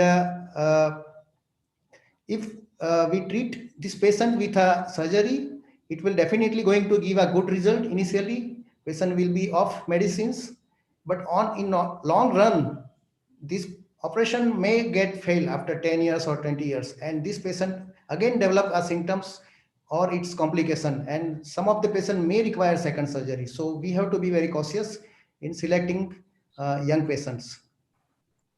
Patient with respiratory symptoms, these are the extraesophageal symptoms like cough, hoarseness, asthma. These are indication for surgery, but we have to be very cautious because there is a clinical challenge whether the determination of GERD is the causative factor or it's a contributing factor for the respiratory symptoms. And there is no clear-cut test which can differentiate between the causative factor or contributing factor. So this requires a multidisciplinary team approach where the surgeon, gastroenterologist, pulmonologist, and ENT surgeons, they all together decide which are the ideal candidate for the surgery. So Barrett esophagus, as already been discussed, Barrett esophagus can be an indication for surgery as this is the objective of a severe GERD, and studies have shown long-term efficacy of laparoscopic anti-reflux surgery on regression of Barrett. So this surgery can help to the Barrett patient. However, what is more important in Barrett is not the regression, but it is the progression, because it may going to progress from low grade to high grade dysplasia and adenocarcinoma. So we have to be very cautious in selecting a patient with Barrett for surgery, doing an anti-reflux surgery, because some of the patients have a high grade dysplasia, may require other kind of treatment that has been discussed. Studies have shown Barrett can help in can give a benefit in a progression of the adenocarcinoma also. Now the patient with obesity. Actually, GERD is a main causative reason for GERD can occur in an obese patient because of intra-abdominal pressure. So many obese patients have a symptom of reflux, but doing the anti-reflux surgery in an obese patient, there are very high chances of failure of treatment over the period of time, because in obese patient there is an intra-abdominal pressure and which leads to failure of the anti-reflux operation. So gastric bypass operation is comparatively much better compared to anti-reflux surgery, because it works not only on a anti-reflux mechanism, but it also reduces the intra-abdominal pressure by weight loss. So in an obese patient with more than 30 to 35 BMI, it is the gastric bypass operation should be suggested rather than fundoplication. I will be going to discuss about the fundoplication operation, laparoscopic fundoplication, anti-reflux operation. Not going to discuss about the other modalities like magnetic sphincter augmentation, transoral incisional fundoplasty, fundoplication or RFA. So in a surgical treatment of a GERD, laparoscopic fundoplication is considered as a gold standard treatment which act on a mechanical aspect of the GERD mechanism, and it restores the competency of lower esophageal sphincter. A thoughtful and a tailored surgical approach is most appropriate for the anti-reflux operation. However, if a poorly done fundoplication is a real danger for the patient, and it is worse than the primary disease. Sir, you have 3 more minutes to go, sir. If you can finish it up. So now regarding some of the technical aspect of surgery,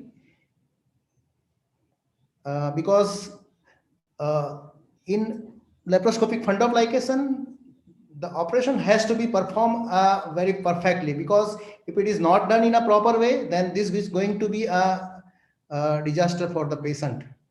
So what are the most important steps? These are the pot placements. The exposure is really important. Dissection near the esophageal hiatus has to be very meticulous. One should not injure the vagus nerve or the crura. So there has to be a very meticulous dissection around the esophageal hiatus. Mobilization of stomach is most important to prevent the tension-free repair. So we have to mobilize the gastric fundus. And then this is the suicide maneuver. This is very important to decide the which part of the gastric fundus is to be taken for fundal wrap. And crural repair is done by taking an interrupted suture. Generally 2 or 3 sutures are required. It should not be too tight or too loose. So this is important. And doing a fundal wrap, this is what is most important, is to create a tension-free floppy kind of fundoplication, and the size of fundal wrap can be either 2 to 3 centimeter. This is very important, and we have to tailor the size, and whether we have to do partial or complete fundoplication, that depends on the individual patients. So it is most important to take a very clear judgment on doing a very thoughtful fundoplication before to consider about the patient's clinical situations. So this is a short floppy fundoplication. This was done a short and floppy because this patient had some dysmotility also. So technically perfect operation is very important, because not done properly, the patient will have a lot of problems. Patient have a dysphagia and a lot of complications.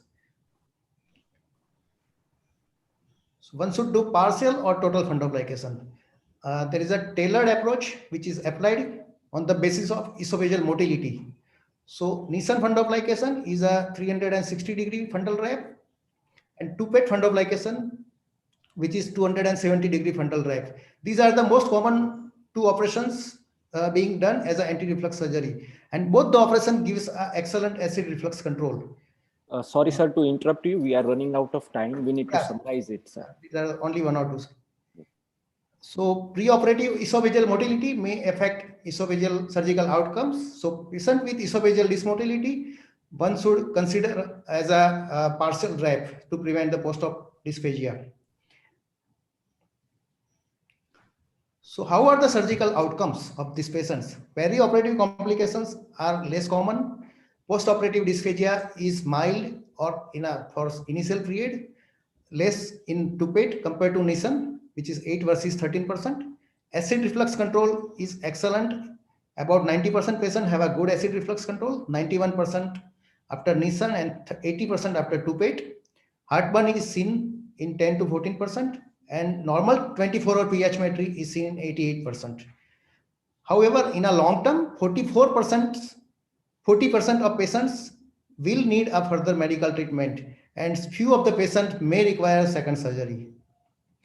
To summarize my talk, I will say majority of patients are well on PPI, anti-reflux surgery is effective treatment to medical treatment, is effective alternative to medical treatment. Comprehensive pre-operative evaluation is must, and case selection is most important.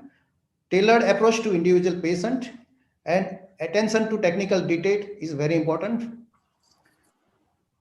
Patient will definitely need a long-term follow-up and may need a PPI treatment. Thank you. Excellent talk, sir. We have a question from the floor. Dr. Manish Gandhi has asked that how will you select the complete versus partial flap?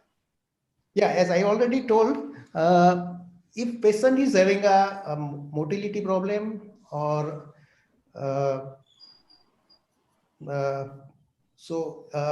in this situation, we may consider a partial wrap. Otherwise, we do in a complete fundal lication. We reduce the size of fundal wrap by 2 centimeter or 3 centimeter, depends on and how much tight it has to be. So everything depends on pre-operative evaluation of patient and patient's individual problems. Thank you, sir. We can take one more question if we have, or we can begin with. Bhavin. Yeah, Hitesh. Hello. Yeah, so any comment on true closure, anterior versus posterior? Whether you close it anteriorly or posteriorly? Or you always close it posteriorly? Anterior fundal lication? You mean door? No, I'm talking about the crura closure. Crura closure. Okay. Yeah. So any difference in closing it posteriorly versus anteriorly? Mostly it is done posteriorly in most of the patient because the shape of the crura is like that. So it is better closed by posteriorly. I generally do most of the cases posteriorly. Can you just share your experience in half a minute on anti-reflux surgery? And what do you think about endoscopy coming up? But not more than half a minute, huh? So, I mean, the number of patients undergoing surgeries are less compared to previous years. And selection is very important. Pre-operative evaluation in form of pH metry and pH study and manometry is very important before we select a patient. And of course, the hiatal hernia who have large hiatus will benefit more compared to other patients. But overall, the indications have become quite narrow compared to previous years. Yes. So thank you very much, Bhavin, for your excellent talk, Hitesh for your input, Anand for chairing the session. And we would move on to the next session. Pathik, please go ahead. Yes. Thank you, sir. We'll move on to the next from GERD. We'll now move on to eosinophilic esophagitis. And Dr. Hardik Kotecha from Zydus Hospital would take the session. And Dr. Umang Rathi would be chairing the session. Thank you, Dr. Hardik. You can start sharing your screen now.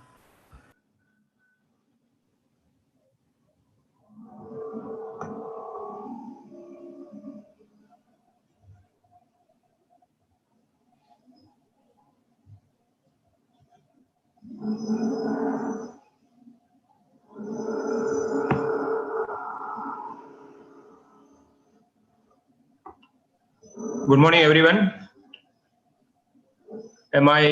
Is my screen visible? Yeah, you are perfect. You are seeing your screen is visible, your sound is perfect. Go ahead, please. Thank you, everyone. So today I will be talking on eosinophilic esophagitis. I will try to rush through the topic.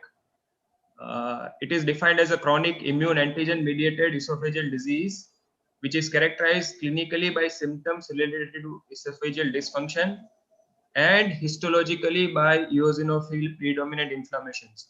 So there are two things which are required. One is that the patient should have symptoms which are suggesting esophageal dysfunction, and an endoscopic biopsy should be showing esophageal predominant inflammation. Now, I will not be discussing a great on the pathogenesis, but normally the esophagus are devoid of eosinophils.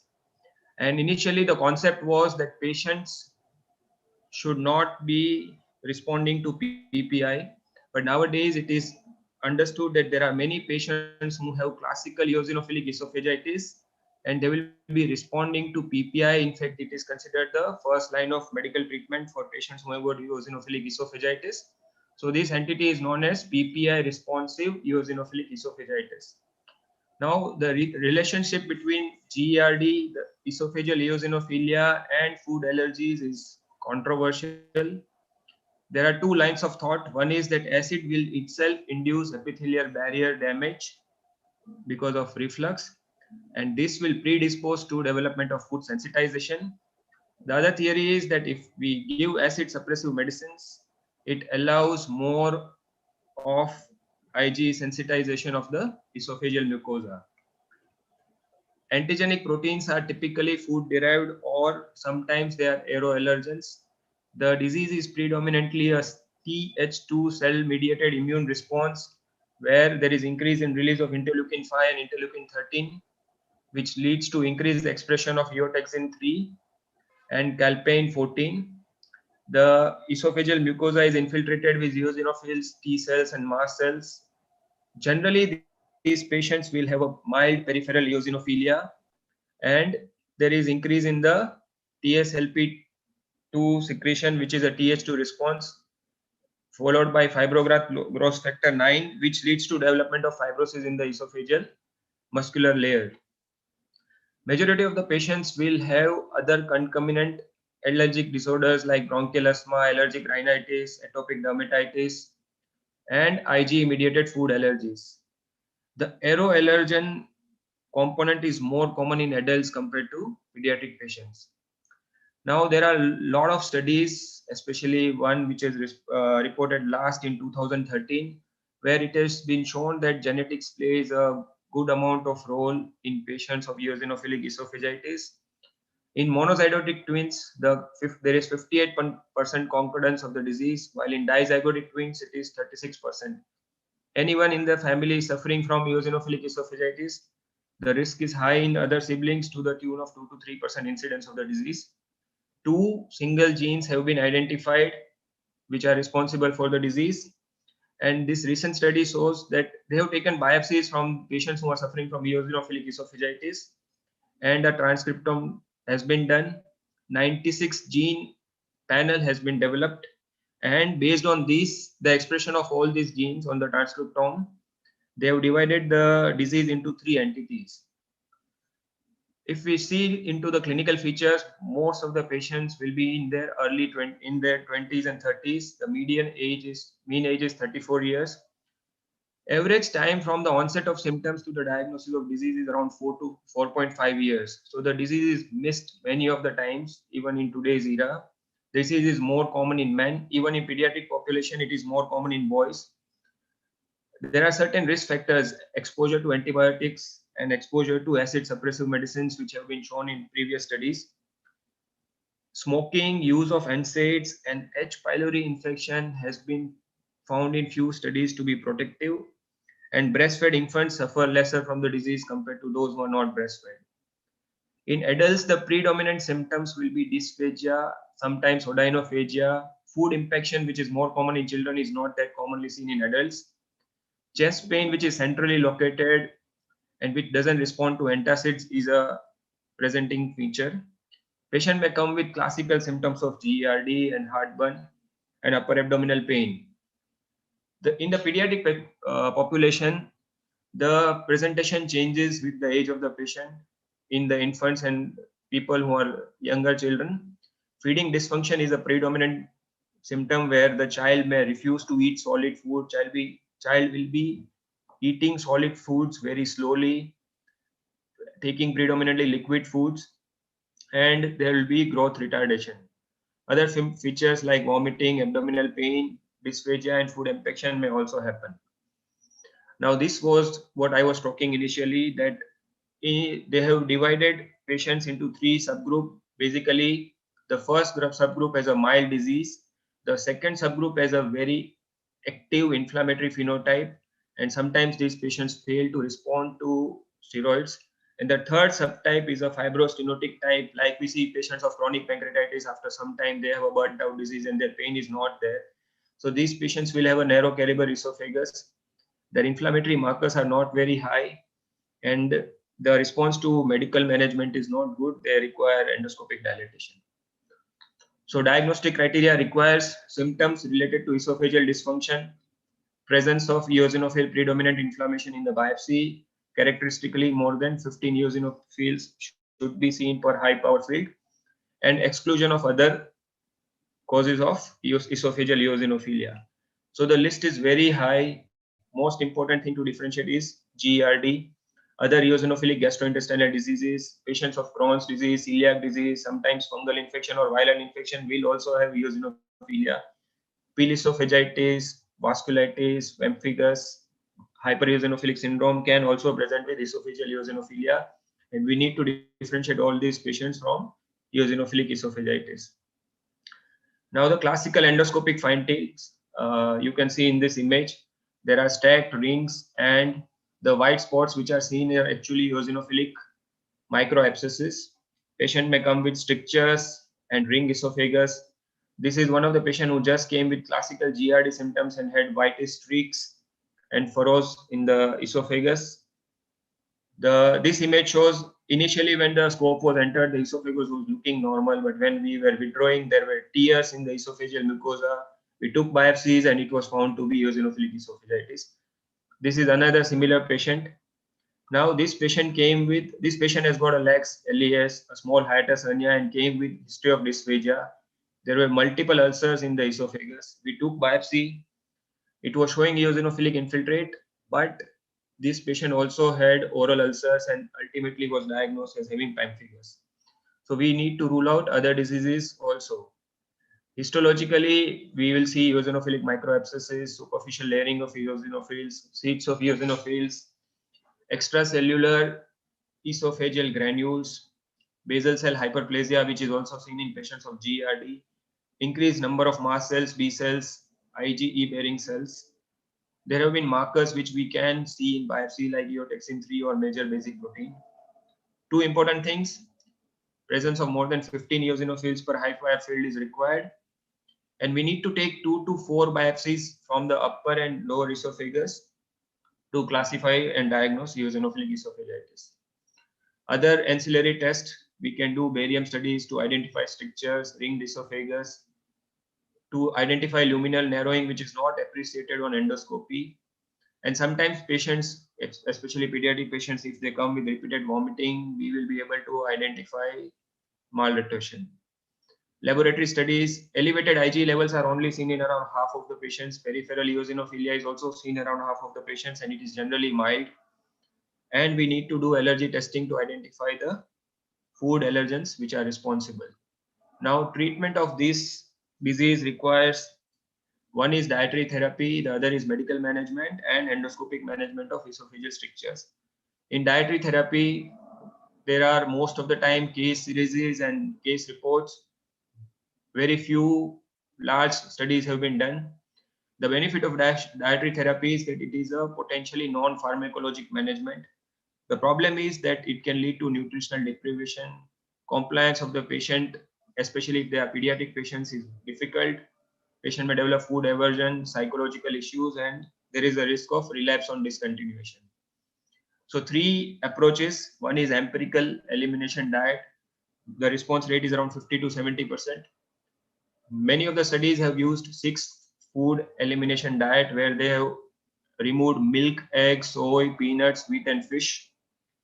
And the recent studies have shown that even if we allow the patient to take fish and peanuts, it is fine. So 4 food elimination diet has been studied. Now, another approach is we do testing directed elimination where we remove only those food which the patient is allergic to. The response rate is almost similar. The problem is it is very cumbersome. We need to do the testing. Plus, the symptoms can occur as early as 7 to 14 days on reintroducing the food allergen. And once a food allergen is introduced, it will take up to 6 weeks for assessing whether that food allergen itself was responsible for causing the eosinophilic esophagitis. So overall, if we do testing in adults, only 35% of the times we'll be able to identify the food allergens. and cow's milk is the most common, followed by wheat, eggs, and legumes. 1/3 of the patients who test positive will have a single food allergen, 1/3 will have 2 food allergens, and 1/3 will have 3 food allergens. The results are almost same in children, where cow's milk is the most common allergen responsible, followed by wheat, eggs, and legume. Now, elemental diets, especially for those children who are affected more and who have got nutritional deficiencies, where they require sometimes feeding through nasogastric tubes, we can use elemental diet. Many commercially available products are available, but it is difficult to continue long term in most of the cases. In allergic testing, two things we have to remember: the skin prick testing, which is done, generally tests for IgE mediated response and immediate hypersensitivity. It has got a better positive predictive value. And the atopy patch testing, which tests for the delayed type of hypersensitivity, there it has got a better negative predictive value. Ideally, we need to combine both these tests. Now, natural history of this disease is not good. In contrast to normal IgE mediated hypersensitivity reaction, where the children will outgrow these over a period of few years, this doesn't happen with eosinophilic esophagitis. So even if somebody is in remission or on dietary therapy, we need to avoid the food for at least 2 years before thinking of reintroduction. In medical management, proton pump inhibitors are the first line of treatment. Generally, a trial of 8 weeks is given. Generally, it is started with the once a day dosing, and the patient is reassessed after 4 weeks. If the response is inadequate, we can make it twice a day. There are few papers where they have started it initially with twice a day. Clinically, the response is seen in up to 70% of cases. Endoscopic response is seen in only 50%. And those who respond, we can cut down the dose to the lowest possible level where the patient is not having symptoms. When to do endoscopy, there are no strict protocols, but those patients who have got complications initially, like strictures, it is advisable to do endoscopy before thinking of tapering the medicines. In topical glucocorticoids, this is another good option. However, the problem is there is no specific formulation available, particularly to treat patients with eosinophilic esophagitis. Studies have been done on fluticasone and budesonide. What is available to users, we have got fluticasone respules, which contains around 0.5 milligram of fluticasone. So we can advise the patient to swallow the liquid in the respule if required, to dilute it with some water, and to not take anything by mouth for the next 30 minutes, so that the steroid stays in the esophagus for the maximum amount of time. Symptomatic response to fluticasone is seen in around 80% of cases. Endoscopically, there is improvement in the endoscopic finding in 70% of cases, and histological improvement happens in 57% cases. Here also, we don't know once we start steroids how to taper and how long to continue. There are no much systemic side effects of glucocorticoids when used topically, but many patients develop esophageal candidiasis and esophageal herpes infection. There are few case reports where people have used systemic steroids, azathioprine and 6-mercaptopurine. Now, esophageal stricture dilatation, generally we should try and manage these patients with either PPI or topical glucocorticoids before attempting medical management. There is high risk of perforation and tears. So gradual dilatation should be done with no more than 3 millimeter increase in each session. Patient may require multiple sessions of dilatation to reach a diameter of around 15 to 17 millimeter. We can keep a practical goal of 13 millimeter, continue concomitant PPI or topical glucocorticoids. The initial studies have reported a very high rate of perforation to the tune of 5 to 7%. But the recent meta-analysis has said that perforation risk is less. It is less than 1%. Maybe because we as gastroenterologists are learning more and more that we need to be careful in dilating these strictures. There have been multiple newer molecules which have been studied. I will not go into detail of all this, but infliximab, montelukast, antihistaminics, cromolyn sodium, and omalizumab, which is an anti-Ig monoclonal antibody, have been shown that these medicines do not work in these patients. Thank you.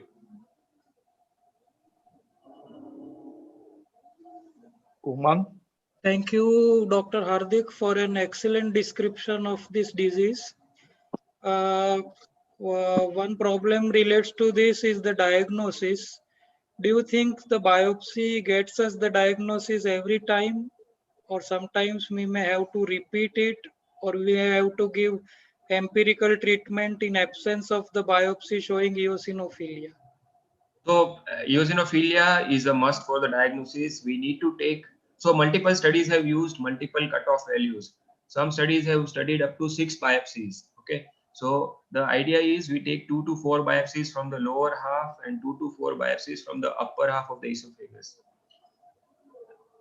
If patient has got GERD, generally the eosinophilia will be more seen in the lower esophagus. But if we see eosinophilic infiltrate in the upper esophagus, then it clinches more towards eosinophilic esophagitis. The other thing is patients who have got GERD related eosinophilia, the amount of eosinophils will not be that high. The cutoffs have not been defined, but generally it will be less than 30. While classical patients who have got eosinophilic esophagitis will have more than 30 per high power field eosinophils. And other features like extra cellular eosinophil granules, mast cell degranulation, subepithelial involvement can also help in diagnosis. We need to ask our pathologist about looking for it, discuss about the clinical scenario. If required, we can take a second opinion with an expert histopathologist for the diagnosis, and also look for other possible explanations for esophageal eosinophilia if we find a patient who has got esophageal eosinophilia. I think Hardik made a very pertinent point that you have to take biopsy both from upper and lower esophagus. That is number one. Because if you take only from the lower esophagus, you can never rule out eosinophilic esophagitis versus gastroesophageal reflux disease. And we know that we have a PPI responsive eosinophilic esophagitis also. So the best way is to differentiate is biopsy, taking from the upper esophagus and taking the arbitrary eosinophilic count. Thank you, Hardik, for an excellent talk. I really was impressed by the way you presented it and with the content of the talk. And with that, Pathik, shall we go on to the last session? And this session, we are fortunate to have Dr. Amol Bape, who is the new star of the endoscopy in India. And Pathik, please go ahead. Yes, sir. So Dr. Amol sir would give the last talk of the day. It is about endoscopic management of gastroesophageal tumors. And joining him would be Dr. Sunil Popat and Dr. Jay Bhatt, who would be chairing the session. Thank you. We'll move ahead, sir. Hello, good afternoon, everybody. It is indeed a great pleasure to be among the giants of gastroenterology here. Thank you for inviting me here. Do we have Dr. Amol Bape here on screen? I can't see him. Here, Dr. Sunil, I am here. Hi, welcome, Amol. Nice to be seeing you. Nice to see you. I'll briefly introduce, though Nilay has already introduced you, but Amol is a very good friend, a very good endoscopic surgeon, and a very advanced endoscopist, doing a lot of OAMs and a lot of endoscopic resections. Today is given the topic of endoscopic resections of esophagogastric malignancies. Now, why it is important? Because esophagogastric malignancies, if detected late, are having poor prognosis. And that is why more and more we are getting towards early diagnosis and early resection, probably mucosal resections. And that is why role of endoscopies has increased more and more. There is nobody better to discuss and elaborate this than Amol Bape himself. Over to you, Amol. Thank you, Dr. Sunil, for this introduction. And at the outset, let me thank Nilay for giving me this opportunity, as well as congratulate him on this wonderful program. I attended part of it yesterday as well, and today also I was there, backstage, listening to many of the talks. Very nice talks. So the topic given to me today is endoscopic resection of upper GI tumors, and particularly we have to relate to cancers. So let us start by saying what is the role of the endoscopist in the field of GI oncology. Now, as we all know, we have been doing diagnostic endoscopy for a very long time. And of course, this has increased in the last few years because of the screening, surveillance, and of course, with the ability to diagnose early lesions because of high definition endoscopes and newer optical devices and newer methods of analysis of biopsy. And there is also a treatment arm that we look at, wherein we may perform endoscopic resection or occasionally ablation as well. So today we are going to discuss about resection, and for this I have divided lesions based on the layer of origin. So lesions from the mucosa or from the submucosa sometimes, but basically when we are talking about the esophagus and the stomach, we are talking about squamous cell cancer or adenocarcinoma. They're treated by techniques called as EMR or ESD. We will discuss that subsequently. Whereas lesions deeper down can be treated by other techniques, which we will also discuss in short later on. So why has this development been possible? Because particularly, as I mentioned, because of advances in image enhanced endoscopy, particularly magnification and narrowband imaging. Also the changing concepts of pathophysiology and management, wherein organ preserving resection surgery is becoming the norm everywhere. And also developments in endosurgical techniques, wherein minimally invasive procedures are becoming more and more popular as well as scientifically possible because they provide an early recovery and return to activity. So just to give you a little bit of overview of what the imaging can give us.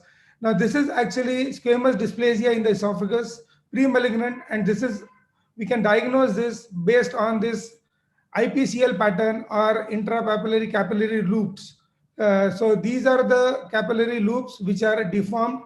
Here is the normal and here is the abnormal. And we can see this very clearly on narrowband imaging. And particularly as compared to this lesion, wherein we can see that there is dysplasia over here, but there is frank cancer over here. You can see that the IPCLs are irregular and distorted also. And there is a nodularity as well. And that actually gives us a diagnosis of early cancer very effectively, because of which we can do all these endoscopic procedures. Similarly, for the stomach, we must look for the surface change and for the color change, which may give us, this is on white light as compared to chromoendoscopy, where we can see the lesion very clearly marked over here. And even a depressed lesion, which is so faint and looks like a superficial gastric ulcer, actually could be the cancer based on chromoendoscopy. This is how we can make out that. And once a diagnosis has been made, we can perform either an endoscopic mucosal resection or a submucosal dissection. Now, what is EMR? It is a technique modified from polypectomy. Polypectomy is when there is a stalk, but when there is a sessile polyp, we actually inject in the submucosa to create a pseudo stalk, and then we remove this pseudo polyp kind of a thing by applying a diathermy snare, and it is confined to the superficial layers and mucosa and the submucosa of the GI tract.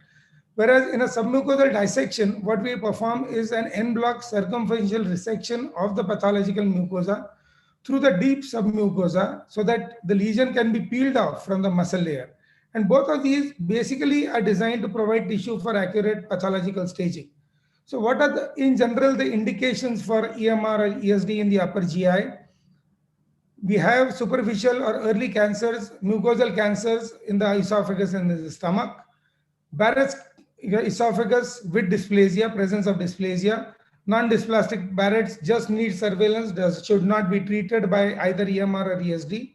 Pre-malignant lesions like Barrett's or some other lesions as well in the stomach. Some hyperplastic polyps in the stomach can be pre-malignant, we know that, or even adenomas in the stomach can be pre-malignant.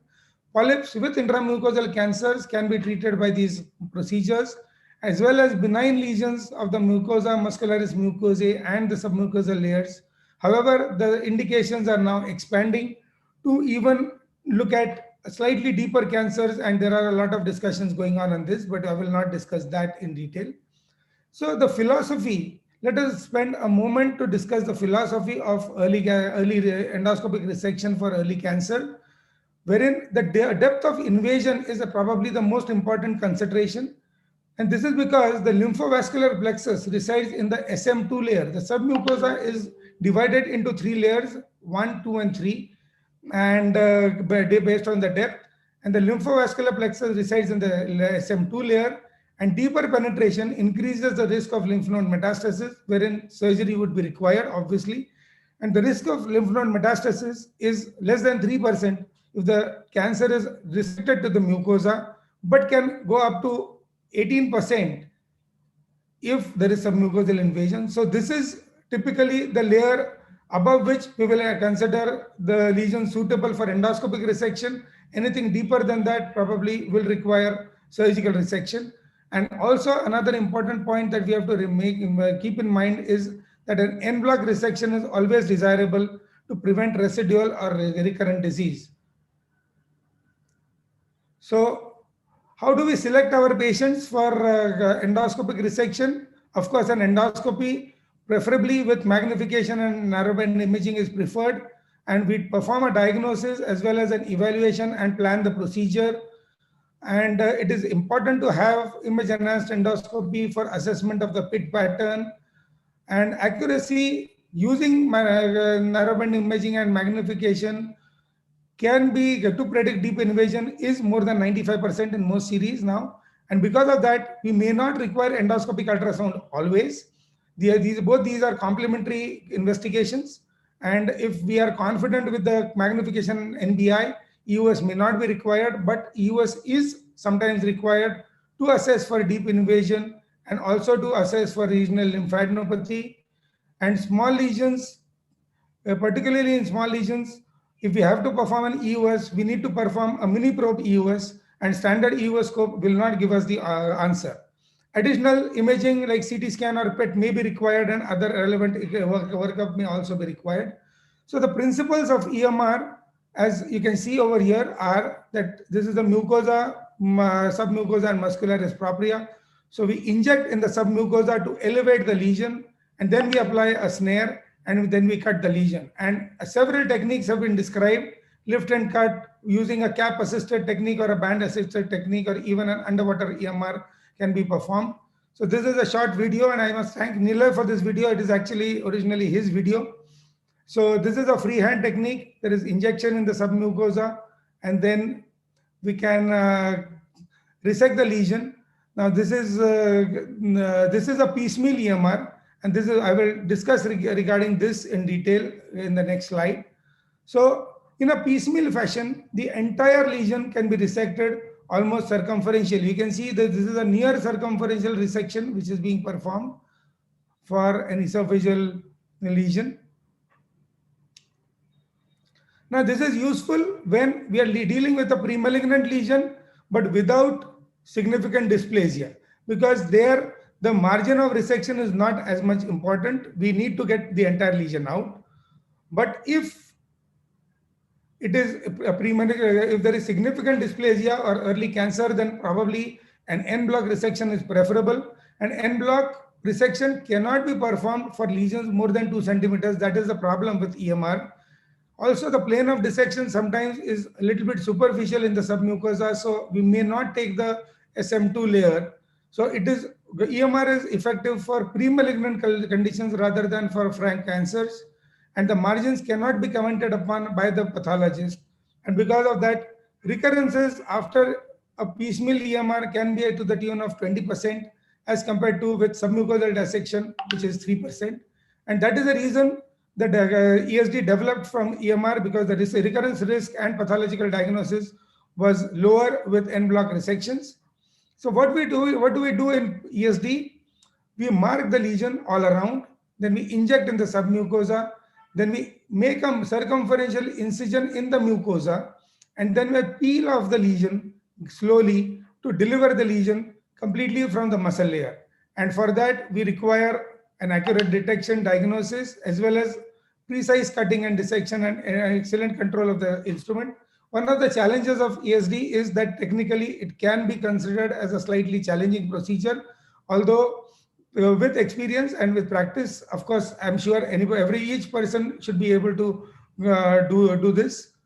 So several instruments are required. I will not go into the technical details of this. I will basically show you some videos. And this is an esophageal lesion. And this is another esophageal lesion. You can just spend a moment to visualize the lesions, and then I will take it forward. Now, because many of these videos are unedited, and to finish in 20 minutes, I will have to fast forward some of the videos. So here you can see we have injected in the submucosa, and now we have elevated and we have performed a mucosal incision, and the white layer underneath is the muscle layer, and we are peeling off the lesion from the muscle layer. As contrary to this, this is a circumferential lesion in the esophagus, squamous cell cancer, early cancer, and wherein one can see that a circumferential and a very long segment is involved. And here we have to perform what we call as a tunneling ESD, wherein we employ the technique of POEM as well. Here you can see classical chromoendoscopy being performed, and you can see the extent of the lesion. All the white is the lesion, and the brown staining after Lugol's is actually the normal mucosa. So here what we have done is we have created two tunnels, and then we can join the tunnels through the submucosa to resect the lesion completely. And here you can see that the complete lesion has been resected. So I will just fast forward this video to show you the entire dissection finally and the final specimen, because this obviously is not a technically oriented talk. So this is the lesion, total 10 centimeters, 11 centimeters mounted on 2 syringes, and that is how we send the specimen for pathology examination. Similarly, in the stomach as well, we have this kind of a ulcerated lesion wherein we can mark the submucosa and then we can dissect, and we can do that. Sometimes in the stomach particularly, what we also require is retraction, and as surgeons will agree with me that retraction can make life very easy for most surgeons. Here we have some innovative techniques at retraction where we apply a clip along with a string attached, and this string is coming out of the mouth of the patient, and this gives us retraction so that we can open up the plane better, and then we can get a complete dissection of the submucosal layer, and that is the muscle layer. And we can see very clearly, we can see that we can perform the dissection in a very effective manner, very safe manner.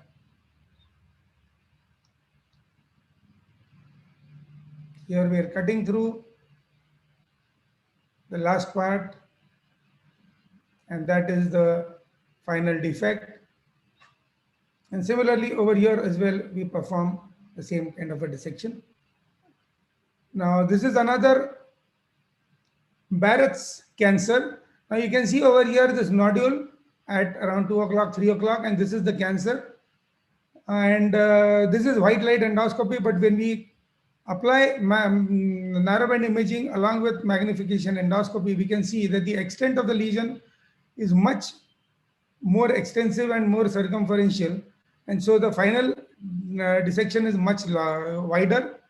Incidentally, I included this video because this patient happened to be from Ahmedabad, and also I would like to share one interesting fact about this lesion. And this is what I exactly mentioned when I said that ESD or endoscopic resections are diagnostic procedures as well as potentially therapeutic procedures, which means that on the basis of the imaging and the biopsy and everything and EOS as well, we can make a working diagnosis that this lesion is resectable. However, based on the submucosal invasion of the final pathological specimen, the final decision will be taken. And in this patient, you can see that despite a complete resection and en bloc resection, the pathological report came that there was submucosal invasion up to 1000 microns into the submucosa, and that is considered as deep invasion for esophageal or for Barrett's cancers. And because of that, this patient subsequently underwent surgery. So that is the point, that so that endoscopy and surgery are working in complementary to each other. It is not that because we are performing procedures, we work always in unison with our surgical colleagues, and so that we have a good understanding between the of the limitations as well as the advantages of both. So this is the final defect. You can see almost 2/3 of the mucosal resection being performed.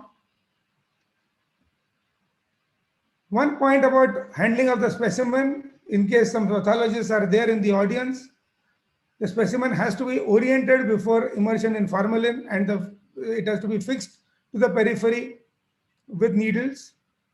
And after fixation, 2 millimeter sections are taken so that the entire specimen can be commented upon, and deep invasion as well as lateral margins both have to be commented upon. And based on that, the final decisions will be taken. And therefore, this is the flow of events. We screen patients or we identify early cancers, we perform ESD, then we send the specimen for pathology, and then the final diagnosis will tell us whether the patient requires only follow-up or requires additional therapy.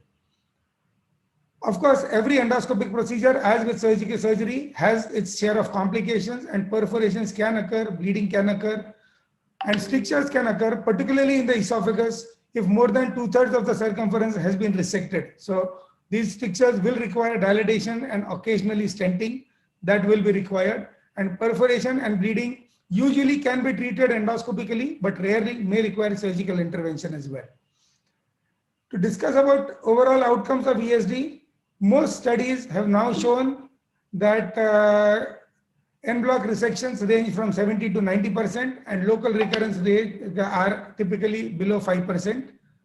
And that is the reason about 5 years ago, ESGE, the European Society of GI Endoscopy, actually mentioned that endoscopic resection would be the primary role for early squamous cancer of the esophagus as well as adenocarcinoma of the stomach. And these are the guidelines wherein to perform EMR and wherein to perform ESD. Coming to the second part of the talk, hopefully, Nilay, I can continue. If I am running short of time, please let me know. You can interrupt. I don't want the... You can continue. Still, there are 650 participants, so you can always continue. Okay, thank you. Thank you. So lesions deeper down, muscularis propria lesions, particularly leiomyoma, a GIST, can be treated by techniques called as full thickness resection or tunneling endoscopic resection, or sometimes even hybrid techniques. These are the gastric wall subepithelial tumors which we can encounter, and particularly these are the commoner ones. All the others are less common, which come to endoscopy. Certain of these tumors have very common peculiarities. They are well circumscribed when they are well encapsulated and have a pseudocapsule which needs to be preserved during the resection. And most of these lesions do not require a wide margin of resection, particularly if they are well circumscribed. They are hard and firm and therefore can be enucleated very easily from the muscle layer. And they are relatively avascular, although multi-lobed extensions need to be watched for. So that is important. And because of that, typically surgery has been the gold standard. However, these are the types of lesions, and we need to perform a pre-procedure EOS to identify which type they fit into, A, B, C, or D. And endoscopic resection, along with laparoscopy occasionally, can now be applied very effectively to lesions which are up to 5 centimeters in size. For type A and type B lesions, only a resection very often suffices, whereas for type C and type D lesions, it will require a resection along with a closure because the serosa has been involved. There are problems with surgery, as we know, that anatomical distortion as well as it's an invasive procedure. So some of the challenges of endoscopic resection is that if it is a full thickness resection, it requires a secure closure, and there should not be a breach of the capsule, there should not be a breach of serosa, and if there is a breach of serosa, we have to minimize the risk of infection or peritonitis, and also specimen retrieval can become a challenge for larger lesions. So the technique is based on ESD principles, wherein we enucleate or resect the lesion with an intact capsule. Two approaches are described.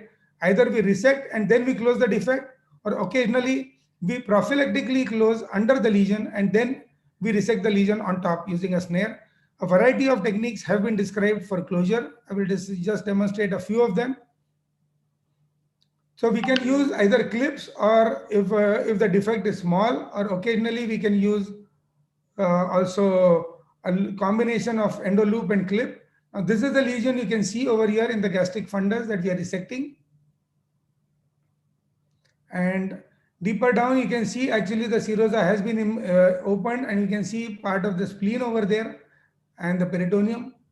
So all these procedures of course are performed using carbon dioxide insufflation, because there is a potential risk of pneumoperitoneum. So we want to minimize that, and along with that we have to take care that the patient's respiration is maintained. So these procedures are performed under general anesthesia.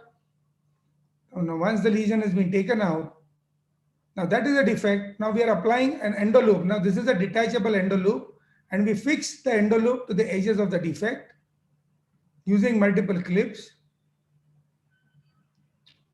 And then what we do is we tighten the loop.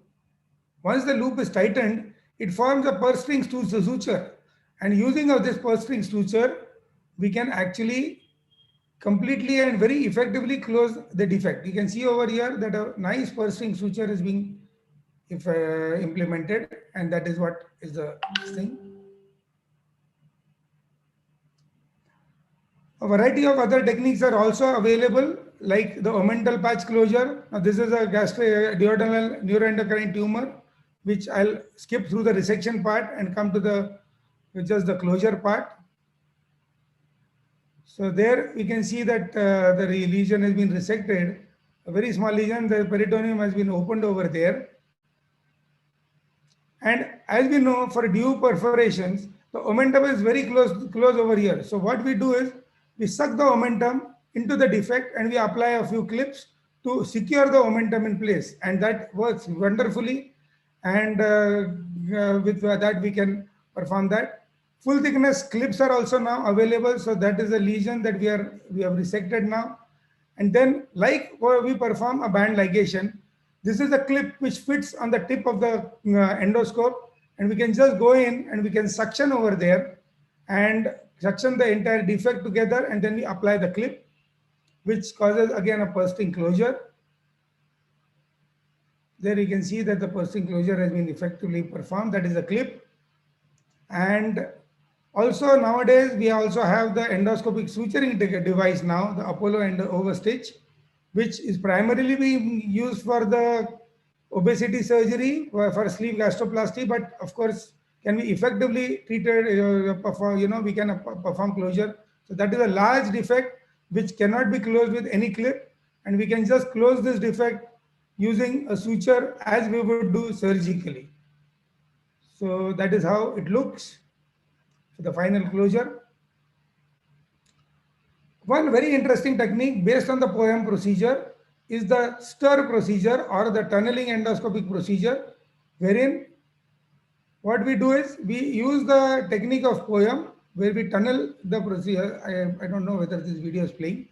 What we do is we create a tunnel proximal to the lesion, and then what we do is we go inside the tunnel, and then we resect the lesion and enucleate it out from the muscle layer, and then bring it out and close the mucosal defect. The advantage of this procedure is that the mucosa and the muscle layer are breached at two different places. So using the principle of third space endoscopy, I'm sure Dr. Amit Mahadev spoke about third space and POEM yesterday. We are dividing the mucosa and the muscle at different points, because of which the risk of spillage and perforation and leak are minimized. So lesion up to 5 centimeters can be treated very effectively with this. Unfortunately, the video refused to run at the last moment. So typically, literature shows that the results are 83 to 100% in most series. Mind you that these are all single arm series. There are very few randomized comparisons. But comparing full thickness resection to surgery in general, if we look at it, that is that for endoscopic full thickness resection, it is minimally invasive even as compared to surgery, even laparoscopic surgery, with reduced hospital stay, and resection margins are R0 or R1. And in case there is a margin positivity, it does not preclude surgery, but there is no organ deformity. That is very important. Cost-wise also, this can work out much lower as compared to surgical techniques. and follow-up is also short. However, in these procedures, because they are relatively new procedures, and currently training and availability is a little bit limited, but I'm sure it will pick up in times to come. So to summarize, ESD, we need to have an optimal patient selection. That is very important. However, with an optimal patient selection, rate of curative resection by endoscopic resection is comparable to surgery for majority of the cancers and pre-malignant conditions. However, en bloc resection is desirable to achieve optimal outcomes and for optimal diagnosis and staging. EMR is the way to go for lesions below 2 centimeters, and ESD for lesions more than 2 centimeters in size, so that we can perform an en bloc resection. And ESD is the treatment of choice for esophageal squamous cell cancer and gastric cancers, which are amenable for endoscopic resection. Endoscopic full thickness resection does promise results which are comparable to surgery. The ideal closure device is elusive and variety of options are available. We saw that. It requires considerable technical expertise and skills. And whenever possible, we should perform a tunneling endoscopic resection, at least in select locations, because it is a much safer procedure. The evidence currently is predominantly from single arm series, and training still remains a challenge. So that is something that we need to look at. With that, I would like to thank Nilay once again and congratulate him for a wonderful program. Thank you so much. Thank you, sir, for aptly demonstrating that the recent advances in endoscopy has made possible the management of early cancers. Previously, the role of endoscopy in GI cancers was mainly in diagnosis and finally in palliation for end-stage management. But now the advances has made it possible that we can do and offer a patient and basically treatment for early cancers. So what do you think is the learning curve for such endoscopic dissection? Well, variety of studies have shown variety of numbers.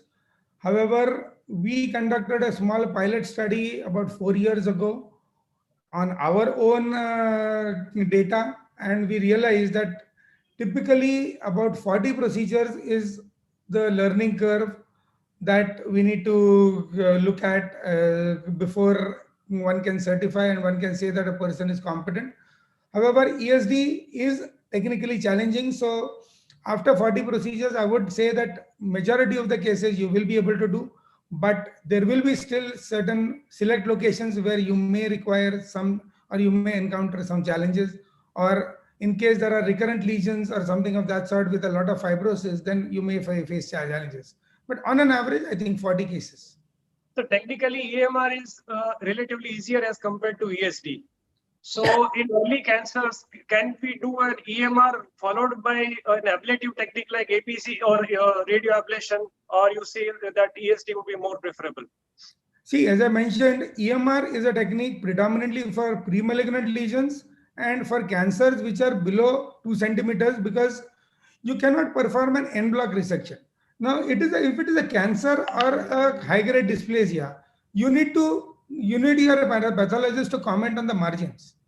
Now, if you do a piecemeal resection, your pathologist is never going to be able to comment on the margins of the lateral margin as well as the deep margin. And that is where you will never know whether the patient has been cured of the cancer or not. So the choice and the preference is for an en bloc resection. If you can get an en bloc resection by an EMR, feel free to do an EMR, but otherwise go for an ESD.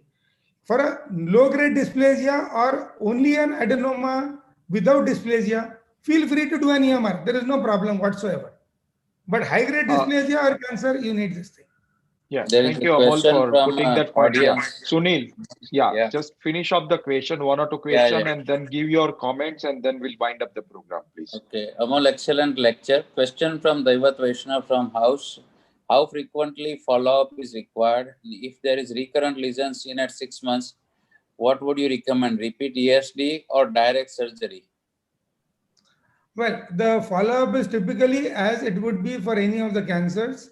So many of these patients will come back for a follow-up endoscopy at typically 4 to 8 weeks sometime for the initial follow-up, and after that it would be a at 6 months, and 1 year. And if there is no recurrence at 1 year, then probably once a year follow-up would be required along with a CT scan or a PET, depending on the final histology of the specimen. If the final histology shows that the margins are clear and there is no lymphovascular invasion, one can consider that this patient could be potentially cured. However, we need to give a follow-up of 5 years before we can comment on that or conclusively prove that. Now, in case of recurrent lesions, depends on what cannot make a general statement. If it is a squamous cancer of the esophagus, CT-RT could be done for these patients. It also depends where the recurrence is, whether it is intraluminal, whether it is a nodal recurrence, or where it is. So that will, the oncological principles will determine and decide that. We cannot give a general statement comment on that. If it is intraluminal, then probably it is more likely to be a residual lesion, in which case endoscopic resection could be attempted, but may or may not be possible. Thank you, Amol. Okay. One more question. Sunil, your final comments, no questions, please. No questions. Your final comments, please. Thank you, Amol. It was a wonderful lecture, and you covered almost everything on a very difficult subject to cover in 20 minutes. And way ahead, it seems that endoscopists and laparoscopists would be working together to remove these lesions as early as possible. And when the technology of laparoscopy is being implemented in endoscopy and vice versa, we are seeing more and more progress being done into minimally invasive and minutely invasive procedures. Thank you all very much. Thank you, sir. Thank you all. Thank you, Sunil. Thank you, Jay. And thank you, my great friend Amol, for being with us today. Before I wind up today's events, I really, from my bottom of my heart, I thank you all the chairpersons, all the speakers, but most importantly, all the delegates. We have around 700 delegates yesterday and today, and this is just Gujarat, part of MP and part of Rajasthan. I think this is possible only because of one company's efforts, I think. Of course, the program was good. Of course, the speakers were great, but Zydus Pharma did it. I think it's their effort which has made this program possible, logistic-wise, and also creating awareness about the program to the delegates. Before I wind up, I would like Zydus Pharma representative, Mr. Abhishek, to say a few words. Thank you, sir. So good afternoon all. On behalf of Zydus, I, Abhishek Navgare, consider this as an honor to propose a vote of thanks and acknowledge the contribution of those who really worked hard to make this event, a web-based symposium on upper GI disorder, a grand success. We are immensely thankful to our course director, Dr. Nilay Mehta and Dr. Sudhanshu Patwari for conceptualizing the entire event. Our heartfelt thanks to our expert panelists, speakers, and moderators for taking out the time from their busy schedule to be with us on the event. Indeed, it has been our privilege to have you all for this event, and thank you for enlightening us with your knowledge, experience, and expertise in managing the challenges related to upper GI disorder. Last but not the least, a big thank you to all of you participating clinicians without whom the event would have not been possible. It goes without saying that we will continue to rely on your affection and support now and hereafter. Goodbye and have a nice Sunday. Thank you very much. Thank you all for being part of this event, and I really appreciate it. With this, we'll close this scientific session.